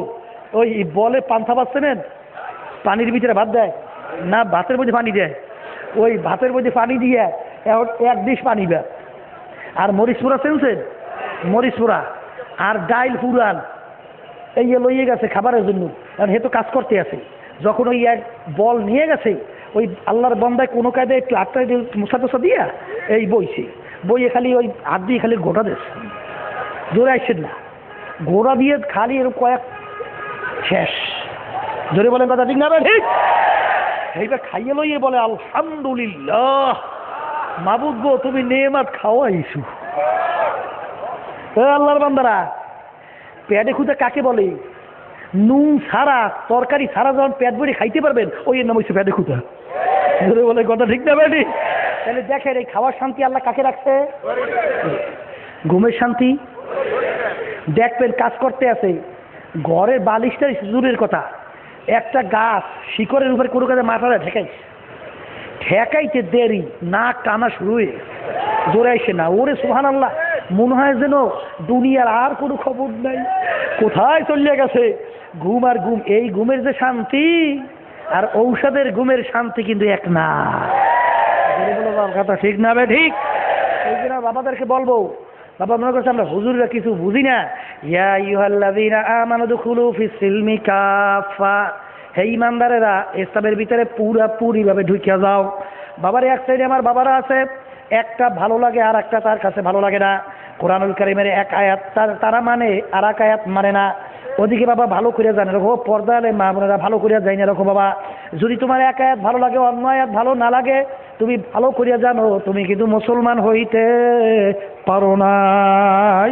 বাবারে থানবী রহমাতুল্লাহ আলাইহির কাছে তার এক মুরিদ একজন আলেম একটা চিঠি লাগলো, হুজুর আমার হালাত কি, আমি তো কিছু বুঝি না হুজুর, আমি এই হালাত আমার ভিতরে আসছে হুজুর, আমি দেখছি কোরআনুল কারীমের মধ্যে আল্লাহর ফজল করমে আমার কোনো আপত্তি আসে না, যা দেখি আমার মাওলা সব ঠিক বলছে, সব কথা বলে সব কি বলছে ঠিক বলছে। সিদ্দিক নাম আল্লাহ আবু বকর সিদ্দিক রাদিয়াল্লাহু তাআলার নাম আবু বকর সিদ্দিক কেন হইল? আল্লাহর হাবিব সমে মেরাজে গেছিল, বাবারে 1000 বছর কাটাইয়া আসলো। আল্লাহু আকবার। ওদিকে জমিন যেই অবস্থায় ছিল ওই অবস্থায় চলতে আছে, ওদিকে ঘড়ির কাঁটা যে জায়গায় ওই জায়গায় চলতে আছে, পানি বাহাইতে আছে পানি ওই জায়গায় আছে। এই অবস্থা আল্লাহ হাবিব শত শত বছর কাটাইলো, কাটাইয়া আসছে যখন নাকি আল্লাহর হাবিব বললেন যে আমি এই ঘটনা সবে মেয়েরাজে ঘটা সব কিছু যখন বর্ণনা করলো, আবু বকর সিদ্দিক রাদিয়াল্লাহু তাআলা আনহু কোনো চিন্তা ছাড়া বলল, ইয়া রাসূলুল্লাহ ইয়া হাবিবাল্লাহ, আপনি যা বলছেন সব সত্য, কোনো চিন্তা ভাবনা নেই, সত্য। তখন নাম উপাধি হয়েছে সিদ্দিক। ধরে বলার কথা ঠিক যাবে ঠিক? এই জন্য আমার বাবাদেরকে বলবো, পর্দারে মা বোনদেরকে বলবো, ইয়া আইয়ুহাল্লাযীনা আমানু দুখুলু ফিস সিলমি কাফা, পুরাপুরি দিনের ভিতরে ঢুকে যাও। বাবারে আল্লাহ হাবিব সাল্লাল্লাহু আলাইহি ওয়াসাল্লাম মা আতাকুমুর রাসূলু ফাখুযুহু ওয়া মা নাহাকুম আনহু ফান্তাহু, আল্লাহ হাবিব যাহা কিছু নিয়ে আসছেন আঁকড়াইয়া ধরো। আল্লাহ বলতেছেন যার থেকে নিষেধ করছেন ফিরিয়া থাকো। বাবারে এই এক আয়াতে পাইলাম আল্লাহর হাবিব যাহা নিয়ে আসছে আঁকড়াইয়া ধরার জন্য, যার থেকে নিষেধ করছেন ফিরিয়া থাকার জন্য। বাবারে আরাফাত ময়দানে আল্লাহু আকবার, আল্লাহর হাবিব প্রায় 100 লক্ষ সাহাবায়ে কেরামদের উপস্থিতিতে, এত আল্লাহর হাবিবের সামনে আগে পরে সাহাবায়ে কেরাম এত বেশি উপস্থিত আর কোনো সময় হয় নাই। আল্লাহর হাবিব সাহাবায়ে কেরামদেরকে লক্ষ্য করে বললেন আরাফাত ময়দানে, আল ইয়াউমা আকমালতু লাকুম দীনাকুম ওয়া আতমামতু আলাইকুম নি'মাতি ওয়া রাদিতু লাকুমুল ইসলাম দীনা। আল্লাহর হাবিব বলেন, ও আমার উপস্থিত সাহাবারা, কিয়ামত পর্যন্ত আমার উম্মতেরা, আজকের এই দিন ইসলাম বা দিন পরিপূর্ণ হয়ে গেল। বাবারে পরিপূর্ণ হয়ে গেল এর অর্থ কি? ইসলামের বাড়তি কমতি আর কোনো দিক নাই। জোরে বলেন কথা ঠিক না বে ঠিক? ইসলাম কি হয়েছে? মুখ খুলে কথা, কি হয়েছে? এ দিন পরিপূর্ণ হয়ে গেল। বাবারে এই পেলাম এক আয়াত, অন্য আয়াত আমি শুনাইলাম তেলাওয়াত করিয়া, ইয়া আইয়ুহাল্লাযীনা আমানু দুখুলু ফিস সিলমি কাফা, ইসলামের ভিতরে পুরাপুরি ভাবে ঢুকে যাও। বাবারে আল্লাহ হাবিব যাহা কিছু নিয়ে আসছেন আঁকড়াইয়া ধরা লাগবে, যার থেকে নিষেধ করছেন তার থেকে ফিরিয়া থাকা লাগবে। আরাফাত ময়দানে এই দিন পরিপূর্ণ হয়ে গেল, আয়াত নাযিল হইল, দিনের ভিতরে আল্লাহ পুরা ঢুকতে বলল। এখন ব্যাপারটা কি? আল্লাহর হাবিব মূলত 4টা জিনিস নিয়ে আসছিল। জোরে বলেন কয়টা? মুখস্থ কথা বলেন কয়টা? এই 4টে জিনিস একত্রে যেই মুসলমানের মধ্যে থাকবে সে পূর্ণ দিনের মধ্যেও ঢুকতে পারছে। বাবারে 1 নম্বরে মুখস্থ করো দাওয়াত। মনে থাকবে না? বয়ান কিছু বেশি মনে থাকবে না। 1 নম্বর। 2 নম্বরে তালিম, 3 নম্বরে তাজকিয়া নফস, 4 নম্বরে জিহাদ। বাবারে এক শ্রেণী আমার বাবার আছে শুধু দাওয়াতের মধ্যে আছে, বাবারে তালিম তাজকিয়া নফস জিহাদের কোনো খবর নাই। এক শ্রেণী আমার বাবার আছে শুধু তালিমের মধ্যে আছে, দাওয়াত তাজকিয়া নফস জিহাদের কোনো খবর নাই। এক শ্রেণী আমার বাবারা পীর মুরিদি করতেছে, আত্মশুদ্ধি করতেছে, দাওয়াত তালিম জিহাদের কোনো খবর নাই। এক শ্রেণী আমার বাবারা সমাজের ভিতরে নামছে জিহাদ জিহাদ, আর ওর 3.5 হাত বডির মধ্যে ইসলাম নয়। জোরে বলো কথা ঠিক না বেঠিক? ওদিকে আমার মাওলা কি বলছেন, উ আনফুসাকুম ওয়া আহলিকুম নারা, নিজে জাহান্নামের আগুন থেকে আগে বাঁচো, এরপর আহাল পরিবারকে জাহান্নামের আগুন থেকে বাঁচাও। কে বলছেন? কে বলছেন? বাবারে দাওয়াত লাগবে কি লাগবে না? দাওয়াত না দিলে মানুষ দিনের পথে কিভাবে আসবে? বাবারে দাওয়াত দেওয়ার পরে দিনের পথে আসলো, কিভাবে নামাজ পড়বে, কিভাবে রোজা রাখবে? বাবারে কোনটা হারাম কোনটা হালাল, কোনটা আল্লাহর হুকুম কোনটা আল্লাহর হুকুম না, এইটা কিভাবে বুঝবে? এই ইলম শিক্ষা করা লাগবে কি লাগবে না? এই ইলম শিক্ষা করা ফরজ ওয়াজিব না সুন্নাত? এই বুক খুললে কথা কইয়েন, ইলম শেখা লাগবে। এই জন্য আমার আব্বাজান রহমাতুল্লাহ আলাইহি বলতো, বাবা চরমনায়ের কোন মুজাহিদ মূর্খ থাকতে পারবে না। প্রত্যেকটা চরমনায়ের মুজাহিদকে আলেম হইতে হবে। এখন অনেকে মনে মনে করে, হুজুর আমরা যে বুড়া এখন দাওরা হাদিস কেমনে পাস করবো, হুজুর কামেল পাস কেমনে করবো? ও আল্লাহর বান্দা, দাওরা হাদিস কামেল পাস করার নামই আলেম না। আমল করার জন্য ফরজ আমল, ইলম শিক্ষা করা ফরজ, ওয়াজিব আমল ইলম শিক্ষা করা ওয়াজিব, সুন্নাত আমল সুন্নাত ইলম শিক্ষা করা সুন্নাত। যদি বলেন কথা ঠিক কিনা? বাবারে এতটুকু ইলম যদি আপনি না জানেন, তাহলে আপনি নামাজ পড়বেন কিভাবে, আপনি রোজা রাখবেন কিভাবে? এই ইলম শিক্ষা আপনি করলেই আপনি আলেম। যদি বলেন কথা ঠিক না ঠিক? এরপরে এক শ্রেণী আমার বাবারা আছে, চরমনাই মুজাহিদের অনেক শোনা যায়, বহু বছর মুরিদ হয়েছে, এখন বোধহয় নামাজে কেরাত সহি হয় নাই। নামাজে কেরাত সহি তেলাওয়াত করা ফরজ ওয়াজিব না সুন্নাত? এটা ভালো করে বোঝেন, কি ফরজ? আচ্ছা ফরজ যদি না হয় তাহলে নামাজ হইবে? তাই তুমি কিসের চরমনাই মুরিদ হইছো বাবা? কিসের জন্য তুমি চরমনাই মুরিদ হইছো বাবা? হ্যাঁ, তুমি এখন পর্যন্ত তোমার কেরাত সহি হয় নাই, তুমি কিসের জন্য মুরিদ হইলা? বাবারে 4টে সূরা কোরআন কারিমে, ছোট ছোট সূরা নাই? হ্যাঁ, সূরা ফাতিহা সহ 5টা। এই যে সহি করতে কষ্ট আছে কোনো? তেমন তো কোনো কষ্টই নাই। বাবারে যদি এই 5টা সূরা ফাতিহা সহ 4 সূরা যদি সহি করে নিতে পারো, তেলাওয়াত যদি কেরাত সহি করতে পারো, আল্লাহর ফজলে আজীবনে ঘুরাইয়া ঘুরাইয়া তেলাওয়াত করবা, নামাজ পড়বা, আজীবন নামাজ সহি হয়ে যাবে। জোরে বলেন কথা ঠিক না ঠিক? এই জন্য বাবারে ইলম শিক্ষা করাও কিন্তু ফরজ। এই জন্য আব্বাজান রহমাতুল্লাহ আলাইহি মিশন তৈরি করে গেছেন, বাবারে বয়স্কদের জন্য একটা মাদ্রাসা তৈরি করে গেছেন। ওই বাবারে গত বছর শুনলাম ঢাকার মধ্যে এই বয়স্ক যাদেরকে কোরআনুল কারীম তেলাওয়াত সহি করায়, বাবারে 3 বছরের ব্যবধানে আল্লাহর ফজল করে প্রায় 30,000-এর মতো আমার বাবারা, যারা কোরআনুল কারীম তেলাওয়াত করতে সহিভাবে পারতো না, ঠিকমতো সূরা তেলাওয়াত করতে সহিভাবে পারতো না, এখন তারা পারে। সবাই বলে আলহামদুলিল্লাহ। আল্লাহর বান্দারা ইলম শিক্ষা করাও কিন্তু ফরজ। 3 নম্বরে বলছিলাম তাজকিয়া নাফস, এর অর্থ কি? আত্মশুদ্ধি। তাজকিয়া নাফস অর্থ কি? আত্মশুদ্ধি কি ওয়াজিব না ফরজ না সুন্নাত? হ্যাঁ, আত্মশুদ্ধি বোঝেন? অন্তরের উল্লেখযোগ্য 10টা রোগ আছে। আল্লাহ রাব্বুল আলামিন কোরআনুল কারীমের এক সূরার ভিতরে 9টা কসম করার পর বলছেন, কদ আফলাহা মান যাক্কাহা ওয়া কদ খাবা মান দাসসাহা, যারা আত্মাকে পবিত্র করতে পারবা তারা নাজাত পাইয়া জান্নাতেও যাইতে পারবা। বাবার আত্মশুদ্ধিও কিন্তু ফরজ। এই আল্লাহর বান্দারা, ও পর্দা আলে মা বোনেরা, এই 10টা রোগের ভিতরে উল্লেখযোগ্য রোগের নাম হলো তাকাব্বুরি। বড় রোগটার নাম কি? কথা কন। তাকাব্বুরি শব্দের অর্থ কি? আমি বড়। আমি, সবাই মুখস্থ করেন, আমি বড়। আমি টাকার দিক থেকে বড়, আমি ক্ষমতার দিক থেকে বড়, আমি পীরের দিক থেকে বড়, আমি বংশের দিক থেকে বড়, আমি ইলমের দিক থেকে বড়, আমি মুফতির দিক থেকে বড়, আমি মুহাদ্দিসের দিক থেকে বড়, আমি বংশের দিক থেকে বড়, আমি জ্ঞানের দিক থেকে বড়, আমি শিক্ষার দিক থেকে বড়। ও আল্লাহর বান্দারা, পর্দা আলে মা বোনেরা, বাবারে ভালো করে যাই না রাইখো। বাবারে আমার কথা না, আল্লাহর হাবিব সাল্লাল্লাহু আলাইহি ওয়াসাল্লাম বলছেন, যার ভিতরে 1 যাররা পরিমাণ তাকাব্বুরি থাকবে সে বেহেশতের ঘেরানো পাবে না। এ কিসের ঘেরান? কতটুক পরিমাণ তাকাব্বুরি? 1 যাররা। বাবারে জাররা কাকে বলে? কিতাবের ভিতরে দেখবা, একটা কাপড় দিয়ে নিগড়ে যে রোদ্রের ভিতরে ঝাড়া দাও, দেখবা লক্ষ লক্ষ রেণু রেণু দেখা যায়। ওই এক একটা রেণুকে বলা হয় জাররা। ওই জাররা পরিমাণ কারো ভিতরে যদি তাকাব্বুরি থাকে, আমি বড়, বাবারে সে বেহেশতের ঘেরানো পাবা না। তুমি পীর হইতে পারো, আলেম হইতে পারো, মুফতি হইতে পারো, মুহাদ্দিস হইতে পারো, বড় ধনী হইতে পারো, বড় কিছু হইতে পারো, কিন্তু বেহেশতের জায়গা না। কিতে জায়গা নাই? জোরে কও।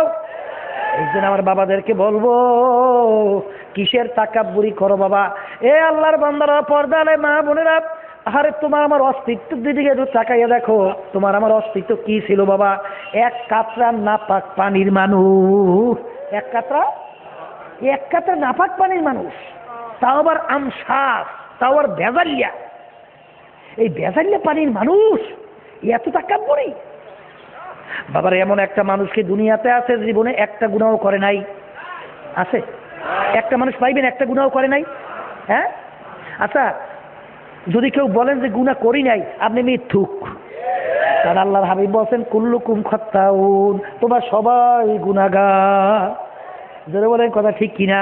বাবারে এমন কোন আল্লাহর বান্দা আছো, এমন কোন পর্দারে মা বোনেরা আছো যে বাবা আমার মাওলা তোমার ওই একটা গুনাহ মাফ করিয়া দিয়েছে? গ্যারান্টি কার কার কাছে আছে? গ্যারান্টি আছে? একটা গুনাহতে মাপ পাইছেন, গ্যারান্টি আছে? আচ্ছা, যদি একটা গুনাহ মাপ না হয়, গ্যারান্টি না থাকে, আল্লাহ ঘোষণা করেছেন মাইয়া আমাল মিসকালা যাররাতিন খায়রান ইয়ারা ওয়া মাইয়া আমাল মিসকালা যাররাতিন শাররান ইয়ারা। যে এক যাররা পরিমাণ যদি নেকি থাকে তার ফলাফল ভোগ করবা, আর এক যাররা পরিমাণ যদি গুনাহ থাকে তার ফলও ভোগ করা লাগবে। এ আল্লাহর বান্দারা, পর্দা আলে মা বোনেরা, এই জন্য আল্লামা জিলি রহমাতুল্লাহ আলাইহি লেখছেন, বাবারে কবরে যাইয়া মাপ পাওয়ার আগ পর্যন্ত নিজেকে নিজে একটা শুয়ারের চেয়ে ভালো মনে করা যাবে না। বাবারে কিসের তাকাব্বুরি করো বাবা?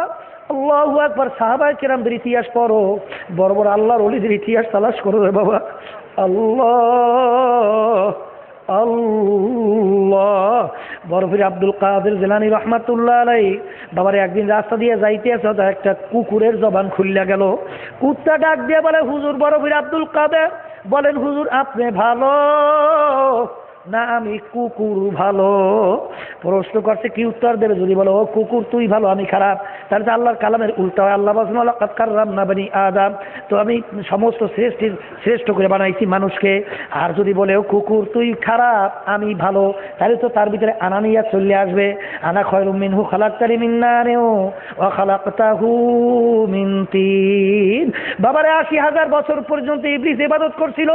একটা রোগ তার ভিতরে ছিল, তাকাব্বুরি। সে আদমকে সেজদা করে নাই, সব ইবাদত শেষ হয়ে গেছে। ঠিক বাবারে তাকাব্বুরি দূর করার জন্য ওই যখন কি বলবে, কিং কর্তব্য বিমূঢ় অবস্থায় দাঁড়াই আছে, আল্লাহ রাব্বুল আলামিন পুরুষের অত্যাচার ভিতরে পয়দা করিয়ে দিল। বরফির আব্দুল কাদের জিলানী রাহমাতুল্লাহ আলাইহি ডাক দিয়ে বলো, কুকুর সর, কিয়ামতের ময়দানে আমার মাওলা যদি আমাকে মাফ করিয়া দেয়, ও কুকুর তোর চেয়ে আমি অনেক ভালো।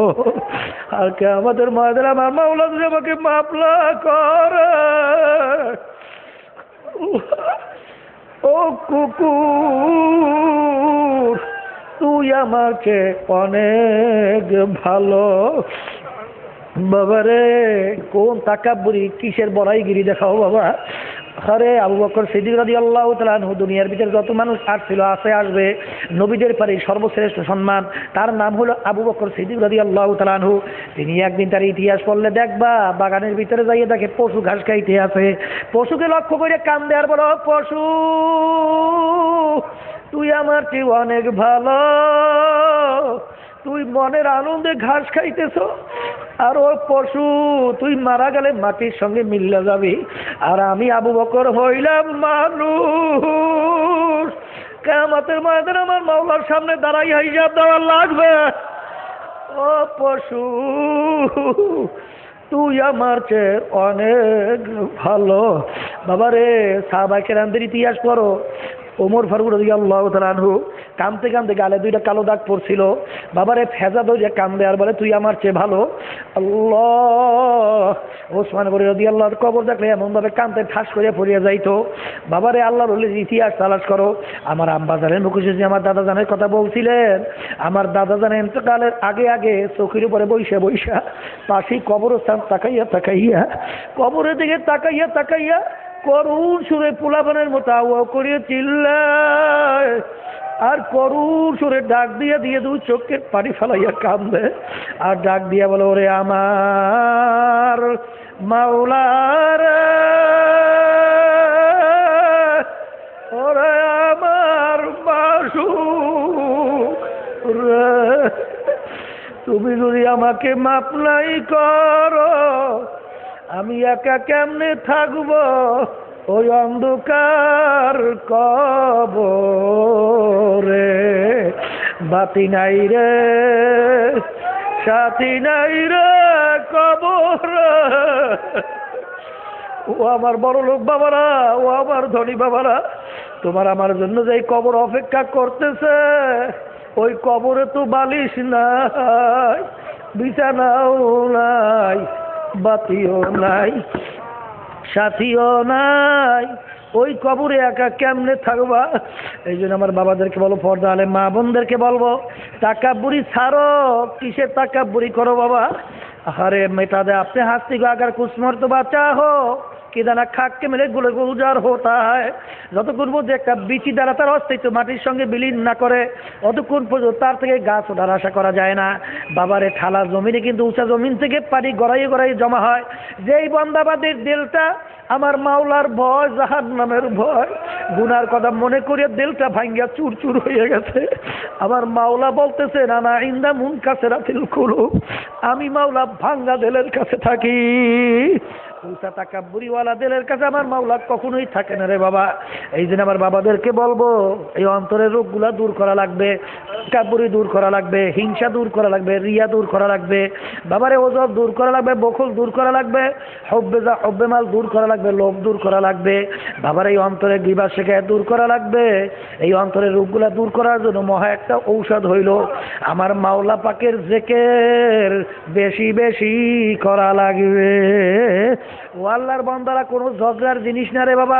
দেখো একটু পরীক্ষা করিয়া যারা বেশি বেশি আমার মাওলার জিকির করে, আল্লাহর ফজলে করমে দেখবা তাদের চোখের মধ্যেও কিন্তু পানি আছে। বাবারে তাদের নামাজ কত সুন্দর, দেখবা তাদের তাকাব্বুরি, হিংসা, রিয়া আল্লাহর ফজলে দিন আর দিন দূর হইতে আছে বাবা। আর যাদের মাওলার জিকির নাই, দেখো ওদের কিন্তু চোখেও পানি নাই। আর চোখের পানি যদি না থাকে মনে করবা কপালটা পুড়িয়া গেছে বাবা। এ আল্লাহর বান্দারা 4 নম্বরে বলছিলাম জিহাদ। বাবারে মুসলিম শহীদে হাদিসে একটা আল্লাহর হাবিব বলছেন, মান রাআ মিনকুম মুনকারান ফালিয়ুগাইয়িরহু বিয়াদিহি ফাইন লাম ইয়াস্তাতি' ফাবিলিসানিহি ফাইন লাম ইয়াস্তাতি' ফাবিকলবিহি ওয়াযালিকা আযআফুল ঈমান। আম্মা মান রাআ মিনকুম মুনকারান ফালিয়ুগাইয়িরহু বিয়াদিহি ফাইন লাম ইয়াস্তাতি' ফাবিলিসানিহি ফাইন লাম ইয়াস্তাতি' ফাবিকলবিহি ওয়াযালিকা আযআফুল ঈমান। আল্লাহর হাবিব বলেন, অন্যায়ের বিরুদ্ধে তোমাদের যদি শক্তি থাকে, অন্যায়কে হাত দিয়ে ফিরাইয়া দাও। ওই পরিমাণ শক্তি না থাকলে মুখ দিয়ে বললে অন্যায়কে ফিরাইয়া দাও।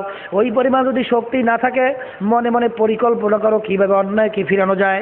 শেষের অবস্থানকে আল্লাহর হাবিব বলছেন ইমানের দুর্বল অবস্থা। বাবার এখানে কিন্তু আল্লাহর হাবিব এই ইমানের স্তর বয়ান করছে বাবা। বাবারে সবচেয়ে শক্তিশালী ইমানের নাম হলো হাত দিয়ে ফিরাইয়া দেওয়া। বাবারে ওই পরিমাণ শক্তি না থাকলে মুখ দিয়ে বললা ফিরাইয়া দেওয়া দ্বিতীয় পর্যায়ের ইমান। তৃতীয় নম্বর ইমান হইল মনে মনে পরিকল্পনা করা লাগবে কিভাবে অন্যায়কে ফিরানো যায়। ও বাংলাদেশের মুসলমান, শতকরা 92% মুসলমানের দেশ বাংলাদেশ। এই বাংলাদেশের ভিতরে অন্যায়ের বিরুদ্ধে যদি আজকে মুসলমানরা কথা বলতো, বাবারে নাস্তিক বেঈমান বাংলার জমিনে ভাগারও তালাশ করিয়া জায়গা পাইতো না। এই জন্য আমার বাবাদেরকে বলবো, অন্যায়ের বিরুদ্ধে কিন্তু কথা বলা লাগবে বাবা। এটা কিন্তু ইমানের সঙ্গে সম্পৃক্ততা বাবা। অনেক বাবারে আমার আছে, তারা কিন্তু অন্যায়ের বিরুদ্ধে কথাও বলে না, চিন্তাও করে না কিভাবে পরিকল্পনা করা যায়। এই জন্য আমার বাবারে বলবো, আতাসিমু বিহাবলিল্লাহি জামিআন ওয়া লা তাফাররাকু। আমার মাওলা বলছেন, হে আল্লাহু আকবার, তোমরা সবাই একত্রিত হইয়া যাও, আমার রশিকে তোমরা একা কথা বলেন না, কেন এই তোমরা আল্লাহর রশিকে মজবুত করিয়া সবাই ধরো। বাবারে আজকে আমরা অনেকে বর্মেয়াগিরি শুরু করছি, হিংসায় পড়ছি, দল ভাঙ্গে যায় দলে পড়ছি, বাবারে টাকা ভাঙ্গে যায় টাকার গরমে পড়ছি, কিন্তু ভালো করে যাই না রাইখো এত টাকা রাখবা কোথায়, কাপনের পকেট নাই। এই জন্য আমার বাবাদেরকে বলবো, কলেমা মুসলমান আসো সবাই একত্রিত হও, এ কলেমার আওয়াজ তোলো। নাস্তিক বেঈমান বাংলা জমিনের ভিতরে বাইরে গেছে বাবারে, ওরা ভাগবার জায়গাও যদি মুসলমান সিংহের মতো না যায়, আল্লাহর বন্ধু জায়গা পাবে না রে বাবা। এই জন্য আমার বাবাদেরকে বলবো, আসো দুনিয়ায় কিন্তু কেউ থাকতে পারবে না রে বাবা, কেউ কিন্তু থাকেও নাই, থাকতেও পারবে না। এই জন্য দলাদলি বলো বাবারে, পীরগিরি বলো, মুফতিগিরি বলো, মুহাদ্দিসগিরি বলো, বাবা সব আসো, একত্রিত হও। একত্রিত হইয়া মাওলার জমিনে মাওলার দিন প্রতিষ্ঠার জন্য বাবারে যদি একবার কলেমার স্লোগান তুলতে পারো, আল্লাহর ফজল করবে কলেমার স্লোগানে, আল্লাহু আকবারের স্লোগানে বাবারে নাস্তিকরা ভাগবার পালাবার জায়গা বাংলার জমিনে পাবে না। এই জন্য আমার বাবাদেরকে বলো আসো। কবরও তো সবাই রওনা করছো, কি নিয়ে কবরে রওনা করছো বাবা? এই জন্য আমার বাবাদেরকে বলবো, পর্দালে মা বোনদেরকে বলবো, আমিও দোয়া চাই, আমিও তোমাদের জন্য দোয়া করি, আমিও দোয়া চাই, তোমাদের জন্য দোয়া করি। বাবারে আমার মাওলা কিন্তু ঘোষণা করেছে, ওয়ালা তামুতুন্না ইল্লা ওয়া আনতুম মুসলিমুন, খবরদার মুসলমান না হইয়া কিন্তু কেউ মরিও না। বাবারে কবরে কিন্তু তুমি যে পরিচয় দেবা, কবরে কিন্তু প্রশ্ন তিনটা হবে, মান রব্বুকা ওমা দীনুকা ওমান নাবিয়ুকা না মান হাযার রাসূল। বাবারে জিজ্ঞাসা করে তোমার রবকে। এক শ্রেণী আমার বাবারা আছে, তারা মনে করে আওয়ামী লীগ যদি ক্ষমতায় না আসে তাইলে আর বাঁচবো না। এক শ্রেণী আমার বাবারা মনে করে বিএনপি যদি ক্ষমতায় না আসে বাঁচবো না। এক শ্রেণী আমার বাবারা মনে করে ব্যবসা যদি না থাকে আর বাঁচবো না। এক শ্রেণী আমার বাবারা মনে করে চাকরি যদি না থাকে আর বাঁচবো না। বাবার ওদিকে যখন ঈমান নেছো তখন কি বলছো, খায়রিহি ওয়া শাররিহি মিনাল্লাহি তাআলা। এই ভালো মন্দ কার থেকে, জোরে কও কার থেকে, কার থেকে? এই ঈমান কি লইছো আর এখন করতেছো কি? বাবারে সে তো আর বলতে পারবে না রব্বি আল্লাহ, সে বলবে হা হা লা আদরি, আমি তো জানি না আমার রব কে ছিল।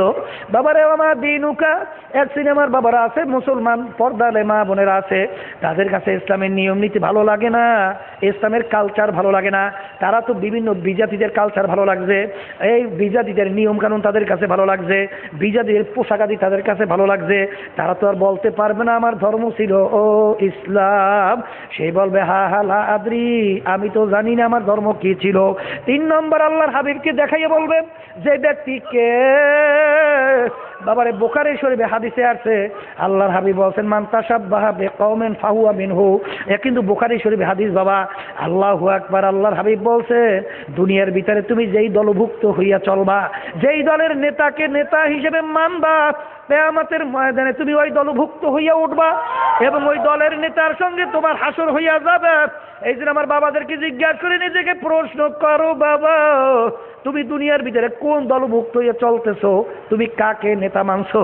যদি আল্লাহর হাবিবের দলভুক্ত হইয়া চলতে না পারো, কিয়ামতের ময়দানে আল্লাহর হাবিবের সঙ্গে উঠতে পারবে না। আর আল্লাহর হাবিবকে যদি নেতা মানতে না পারো, আল্লাহর হাবিবের সঙ্গে তোমার হাসরও হবে না। আর আল্লাহর হাবিবের সঙ্গে যদি হাসর না হয়, বাবারে বেহেশতেও যাওয়া যাবে না। এই জন্য যাকে ওলামায়ে কেরামরা বয়ান করার পরে বলে ওমা আলাইনা ইল্লাল বালাগ, আমার দায়িত্ব আমি শেষ করলাম, পৌঁছাইয়া দিলাম। মানো বা না মানো, বুঝবা আমার মাওলার সঙ্গে। ও মুসাফির বান্দু গাঠুরি, বহু দূরে ঠিকানা, আলবি জানা কালবি জানা, কবর আখের ঠিকানা। ফাসাও ফাতারা ইদিন কাশাফাল গুবার, আবার আসুন তাহতার জুলকা আমহমা রো। আল্লাহ তাআত তৌফিক তাআত হামজতু ই আমানাত ওয়া ইজাবাত আমজতু। আল্লাহ দরে দুনিয়া কাছে ইয়ার না দিদাম, আগার দিদাম বাজ আল্লাহ না দিদাম। আল্লাহুম্মা আমিন। এ ঘরের মেয়ে লোকেরা 2 হাত তুলিয়া গুনার কথা মনে করিয়া মাওলার দরবারে চোখের পানি ফেলাইয়া কান্দো। যদি কান্না না আসে মনে বুঝো রে মন, একদিন এই ঘরের দরজা দিয়ে নতুন বউ হয়ে উঠছিল রে মন। কত মেয়ে লোকে শরবত খাওয়াইলো, কত মেয়ে লোকে বাতাস করলো। আবার এমন একটা দিন আসবে এই ঘরের দরজা দিয়ে মোরা লাশ হইয়া বের হবা। ছেলে কান্দে মা মা করে, মে কান্দে মা মা করে, জবাব তো আর দিবানা। ও মাবুদ গো, আপনি এই জাম্বুরি ফিল্ডের মাঠের দিকে চাইয়া দেখেন, তাকাইয়া দেখেন। ও মাবুদ, আপনার রহমতের নজর এই মাঠের দিকে ফালান। মাবুদ, আপনার রহমতের নজরে তাকা। আপনার বান্দারা কিভাবে কান্দে। মাবুদ, আমাদের ছেলেও মরে নাই, মেয়েও মরে নাই, গুনাহ করে বসছি রে, মাফ করে দেন গো মাওলা, মাফ করে দেন। এ আল্লাহর বান্দারা জোর করে কান্দো, এ আল্লাহর বান্দারা জোর করে কান্দো। হাদিসের ভিতরে আল্লাহর হাবিব বলেছেন, লা ইয়ালিজুন নার মান বাকা মিন খাশিয়াতিল্লাহ হাত্তা ইয়াউদ আল্লাহ বানু ফিদ দরে। যেই চোখ আমার মাওলা ভয় কানবে, ওই চক্ষু জাহান্নামে যেরকম অসম্ভব হইয়া যাইবে, যেরকম গাভীর বান্ধে থেকে দুধ দোহাইয়া ওই বান্ধে ঢুকানো যেরকম অসম্ভব, এরকম আল্লাহর বান্দা বান্দাকে জাহান্নামে যেরকম অসম্ভব হইয়া যাইবে। মাবুদ গো, জানি না আমরা যারা হাত তুলছি এই উপজেলা কার আম্মা, কার আব্বা, কার স্ত্রী পুত্র আত্মীয় স্বজন ওই অন্ধকার কবরে শুয়ে আমাদের দিকে চাইয়ে রয়েছে। মাবুদ, আমরা দোয়া করলাম, দয়া করে মায়া করে তুমি তাদের কবরকে বেহেশতের বাগান বানাইয়া দিও আল্লাহ।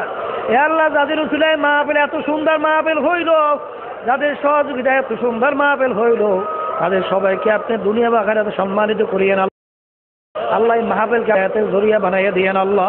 এ আল্লাহ, আমার আব্বা জানের দরজা বেহেশতে বলন্দ করে দিয়েন।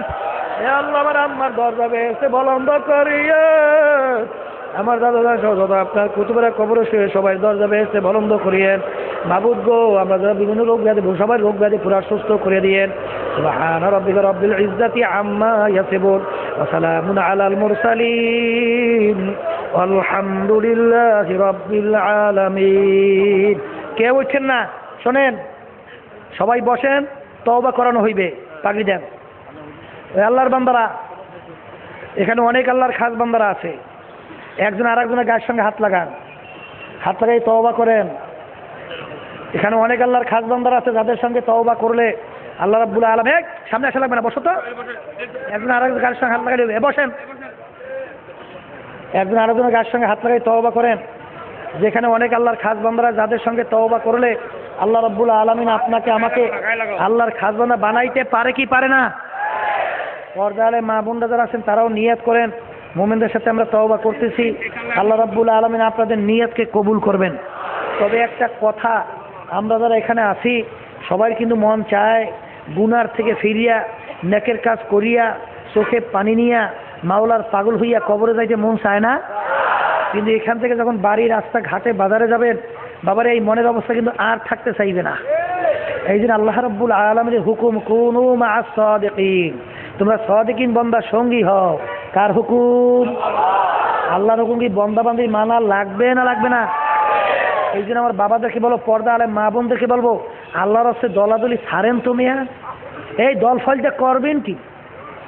কবরে যদি যাই এই পরিচয় দেন আমি চরমনায়ের মুরিদ, মাপ পাইবেন?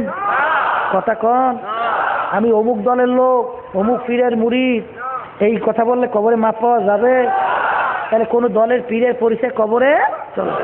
যেখানে গেলে চোখে পানি, কলম নরম, সুন্নাত তরিকায় আমল মজবুত, দিনার দিন দেল নাকে ঝোঁকে গুনার থেকে ফেরে মাওলার পাগল হইয়া কবরে যাওয়ার আশা করা যায়।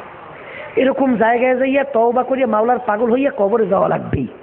ওই দল ফল মিয়া হিংসা হিংসি ছাড়েন, ওইসব বাদ দেন, মাওলার পাগল হন, কবরে যান। তা যাদের চরমনায় তরিকা ভালো লাগে তারাই তওবার বিচার নিয়ত করেন, বর্তমান পীর সাহেব হুজুর চরমনাই, তার কাছে মুরিদ হয়ে গেলাম, আল্লাহ আপনাদের নিয়তকে কবুল করবেন। আর যাদের চরমনায় তরিকা ভালো লাগে না, এই যে কোনো এক শহীদ তরিকায় যাইয়ে। বর্তমানে কিন্তু পীরের নামে, বাবার নামে অনেক বদমাইশ বের হয়েছে।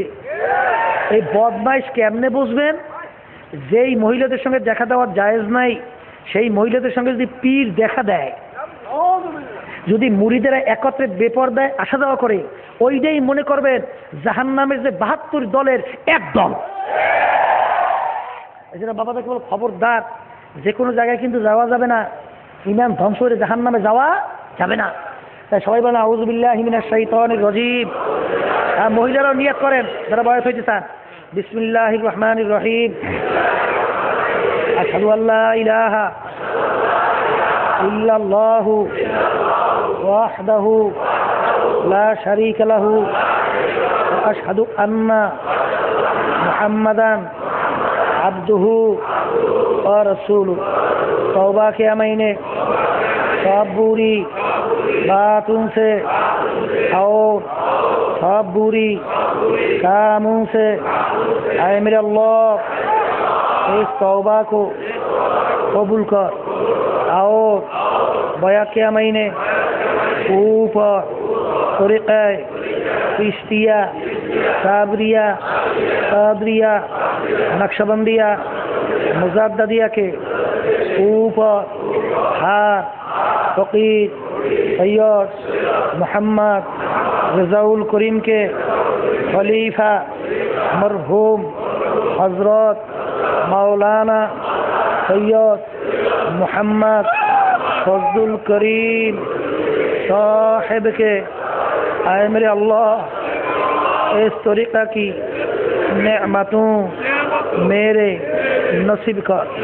और जमात में रसूलुल्लाह सल्लल्लाहु अलैहि वसल्लम के मेरे हाशर कर। आमीन। बाला मस्तजन দোয়া করে ওঠেন। এত লোক পাইবেন আবার দোয়া করবেন বহু দূরের কথা। জোরে বলেন কথা ঠিক কিনা?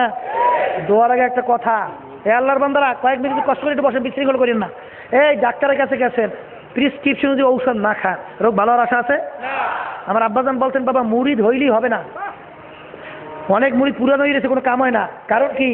আব্বাজান বলতেন বাবা এই তরিকার 5 ঔষধ রেখে গেলাম, ঠিক মতো পালন করে দেখো। মহিলাদের জন্য 2 আর পুরুষের জন্য কয় ঔষধ? 5। ঠিক মতো পালন করো, দেখবা আল্লাহর ফজল করবে। শয়তান এবং নফস তোমাদেরকে গুনার কাজের কাছেও নিতে পারবে না। আগে চোখে পানি ছিল না, এখন আসবে। আর কোনো পরিবর্তন না আসলে আমাদেরকে গালি দিও, কিন্তু আজ পর্যন্ত আল্লাহর কুতুবদেরকে কেউ গালি দিতে পারছে? বাংলার জমিনে লক্ষ লক্ষ, তাম দুনিয়ায় লক্ষ লক্ষ মানুষ যারা এই ঔষধ ব্যবহার করে, আগে চোখে পানি ছিল না, আগে নামাজ ভালো লাগতো না, সুন্নাত তরিকা চলতে পারতো না, এখন পারে। আছে না নাই? 1 নম্বর ওষুধ সকাল সন্ধ্যা আল্লাহর জিকির করবে। কার জিকির? 2 নম্বর ওষুধ আল্লাহর কিতাব পড়া লাগবে। আল্লাহর কিতাব পড়লে আব্বাজান বলতেন পাথরের দিল মোমের মতো গলিয়ে যায়। অনেক আল্লাহর বান্দারা নাস্তিকদের বই পড়িয়া, বিভিন্ন বদমাইশদের বই পড়িয়া দেল শক্ত হয়ে গেছে। আল্লাহর কিতাব পড়িয়ে দেখেন কিভাবে দেল মোমের মতো গলে। আব্বাজান দাদাজান আল্লাহর কিতাব নিয়ে বিভিন্ন এই উত্তর পাশে মুজাহিদ প্রকাশনা ব্যানার লাগাই বসে। কথা বললেন না? ওই কিতাব নিয়ে নিজে পড়ে মা বোনদেরকে নিয়ে পড়াইয়েন। মহিলাদের এই 2 ঔষধ। এই আর দেখেন এই একটা কিতাব কিন্তু নতুন এখানে কবরে গেলে ধরা খাবে। এই কিতাব আরো অনেক কিতাব আছে, নিয়ে যাইয়েন। এই 3 নম্বর সাপ্তাহিক হালকা থেকে তালিমে থাকা লাগবে। 4 নম্বর মাসিক ইসলামের কষ্ট সব বুঝে থাকা লাগবে। 5 নম্বর ঔষধ চরমনে যে বছর 2 বার মাহফিল হয়, জানেন? কথা না জানেন? এই চরমনের জমিনে আল্লাহ আলাদা একটা বরকতি রাখছে। এইটা না গেলে বুঝানো যাইবে না। যারা গেছেন তারা বুঝবেন। গত ফাল্গুনে বিভিন্ন পত্রিকা বলে মন্তব্য করছিল প্রায় 60, কোনো পত্রিকা লেখছে 60 লক্ষ, কোনো পত্রিকা লেখছে 80 লক্ষ, এই 1 কোটিও লেখছে। 1 কোটির মতো 80 লক্ষ মতো 60 লক্ষ মতো লোক হয়েছিল। দাওয়াত রইল বাবারা, যাইতে কোনো দোষ আছে? যাইতে কোনো দোষ আছে? এই চরমনের মাহফিল কিছুদিন পরেই, আগে তো ছিল যে ফাল্গুনে 12, 13, 14, এইবার তারিখ পরিবর্তন করা হয়েছে। ফাল্গুনের 21, 22, 23 ফাল্গুন, আর মার্চ মাস, এখন চলে জানুয়ারি, ফেব্রুয়ারি শুরু হয়েছে। এই আগামী মাসে মার্চ মাসের 5, 6, 7ই মার্চ চরমনের মাহফিল দাওয়াত রইল বাবা, যাইয়েন। যাইতে কোনো দোষ নাই, আল্লাহ তৌফিক দান করুক। এখন আগামী দিন আল্লাহর ফজলে এখানে আখেরি মুনাজাত হবে। আল্লাহ যে আমাকে সহি সালামত রাখে, ইনশাআল্লাহ বয়ানের পরে আখেরি মুনাজাত হবে। আখেরি মুনাজাতে আপনারা শরীক হওয়ার চেষ্টা করিয়েন। ফজরের নামাজের সঙ্গে সঙ্গে নামাজ পড়া, এখানে এসে জামাতে পড়ার চেষ্টা করবেন। আল্লাহুম্মা আল্লাহ অনেকে বিভিন্ন রোগ ব্যাধি দোয়া আছে, আমি অসুস্থ দোয়া করতেছি। আল্লাহ আমাদের সবাই রোগ ব্যাধি আপনি সুস্থ করে দেন। আল্লাহ পর্দারে অনেক মা বোনেরা বিভিন্ন দোয়া চাইছে, আল্লাহ সবার জেলে এখন সুদ পুরা করে দেন। আল্লাহ আমরা বিভিন্ন আল্লাহ অনেকে মা বোনের জন্য টাকা টাকা দান করছেন দিনের জন্য, আল্লাহ সবাই দানকে কবুল করে নেন। আল্লাহ বিশেষ করে তামাম দিন ইসলাম মুসলমানদেরকে হেফাজত করেন, বাংলাদেশ ইসলাম মুসলমানদেরকে হেফাজত করেন। যারা ইসলামের বিরুদ্ধে করছে নসিব হেদায়েত থাকলে হেদায়েত দেন, তাহলে ওদেরকে আপনি ধ্বংস করে দেন আল্লাহ। আল্লাহ আপনাদেরকে ধ্বংস করে দেন আল্লাহ। আল্লাহ আপনাদেরকে ধ্বংস করে দেন আল্লাহ। সুবহান রাব্বিকা রাব্বিল ইজ্জাতি আম্মা ইয়াসিফুন, সালামুন আলাল মুরসালিন, আলহামদুলিল্লাহি রাব্বিল আলামিন।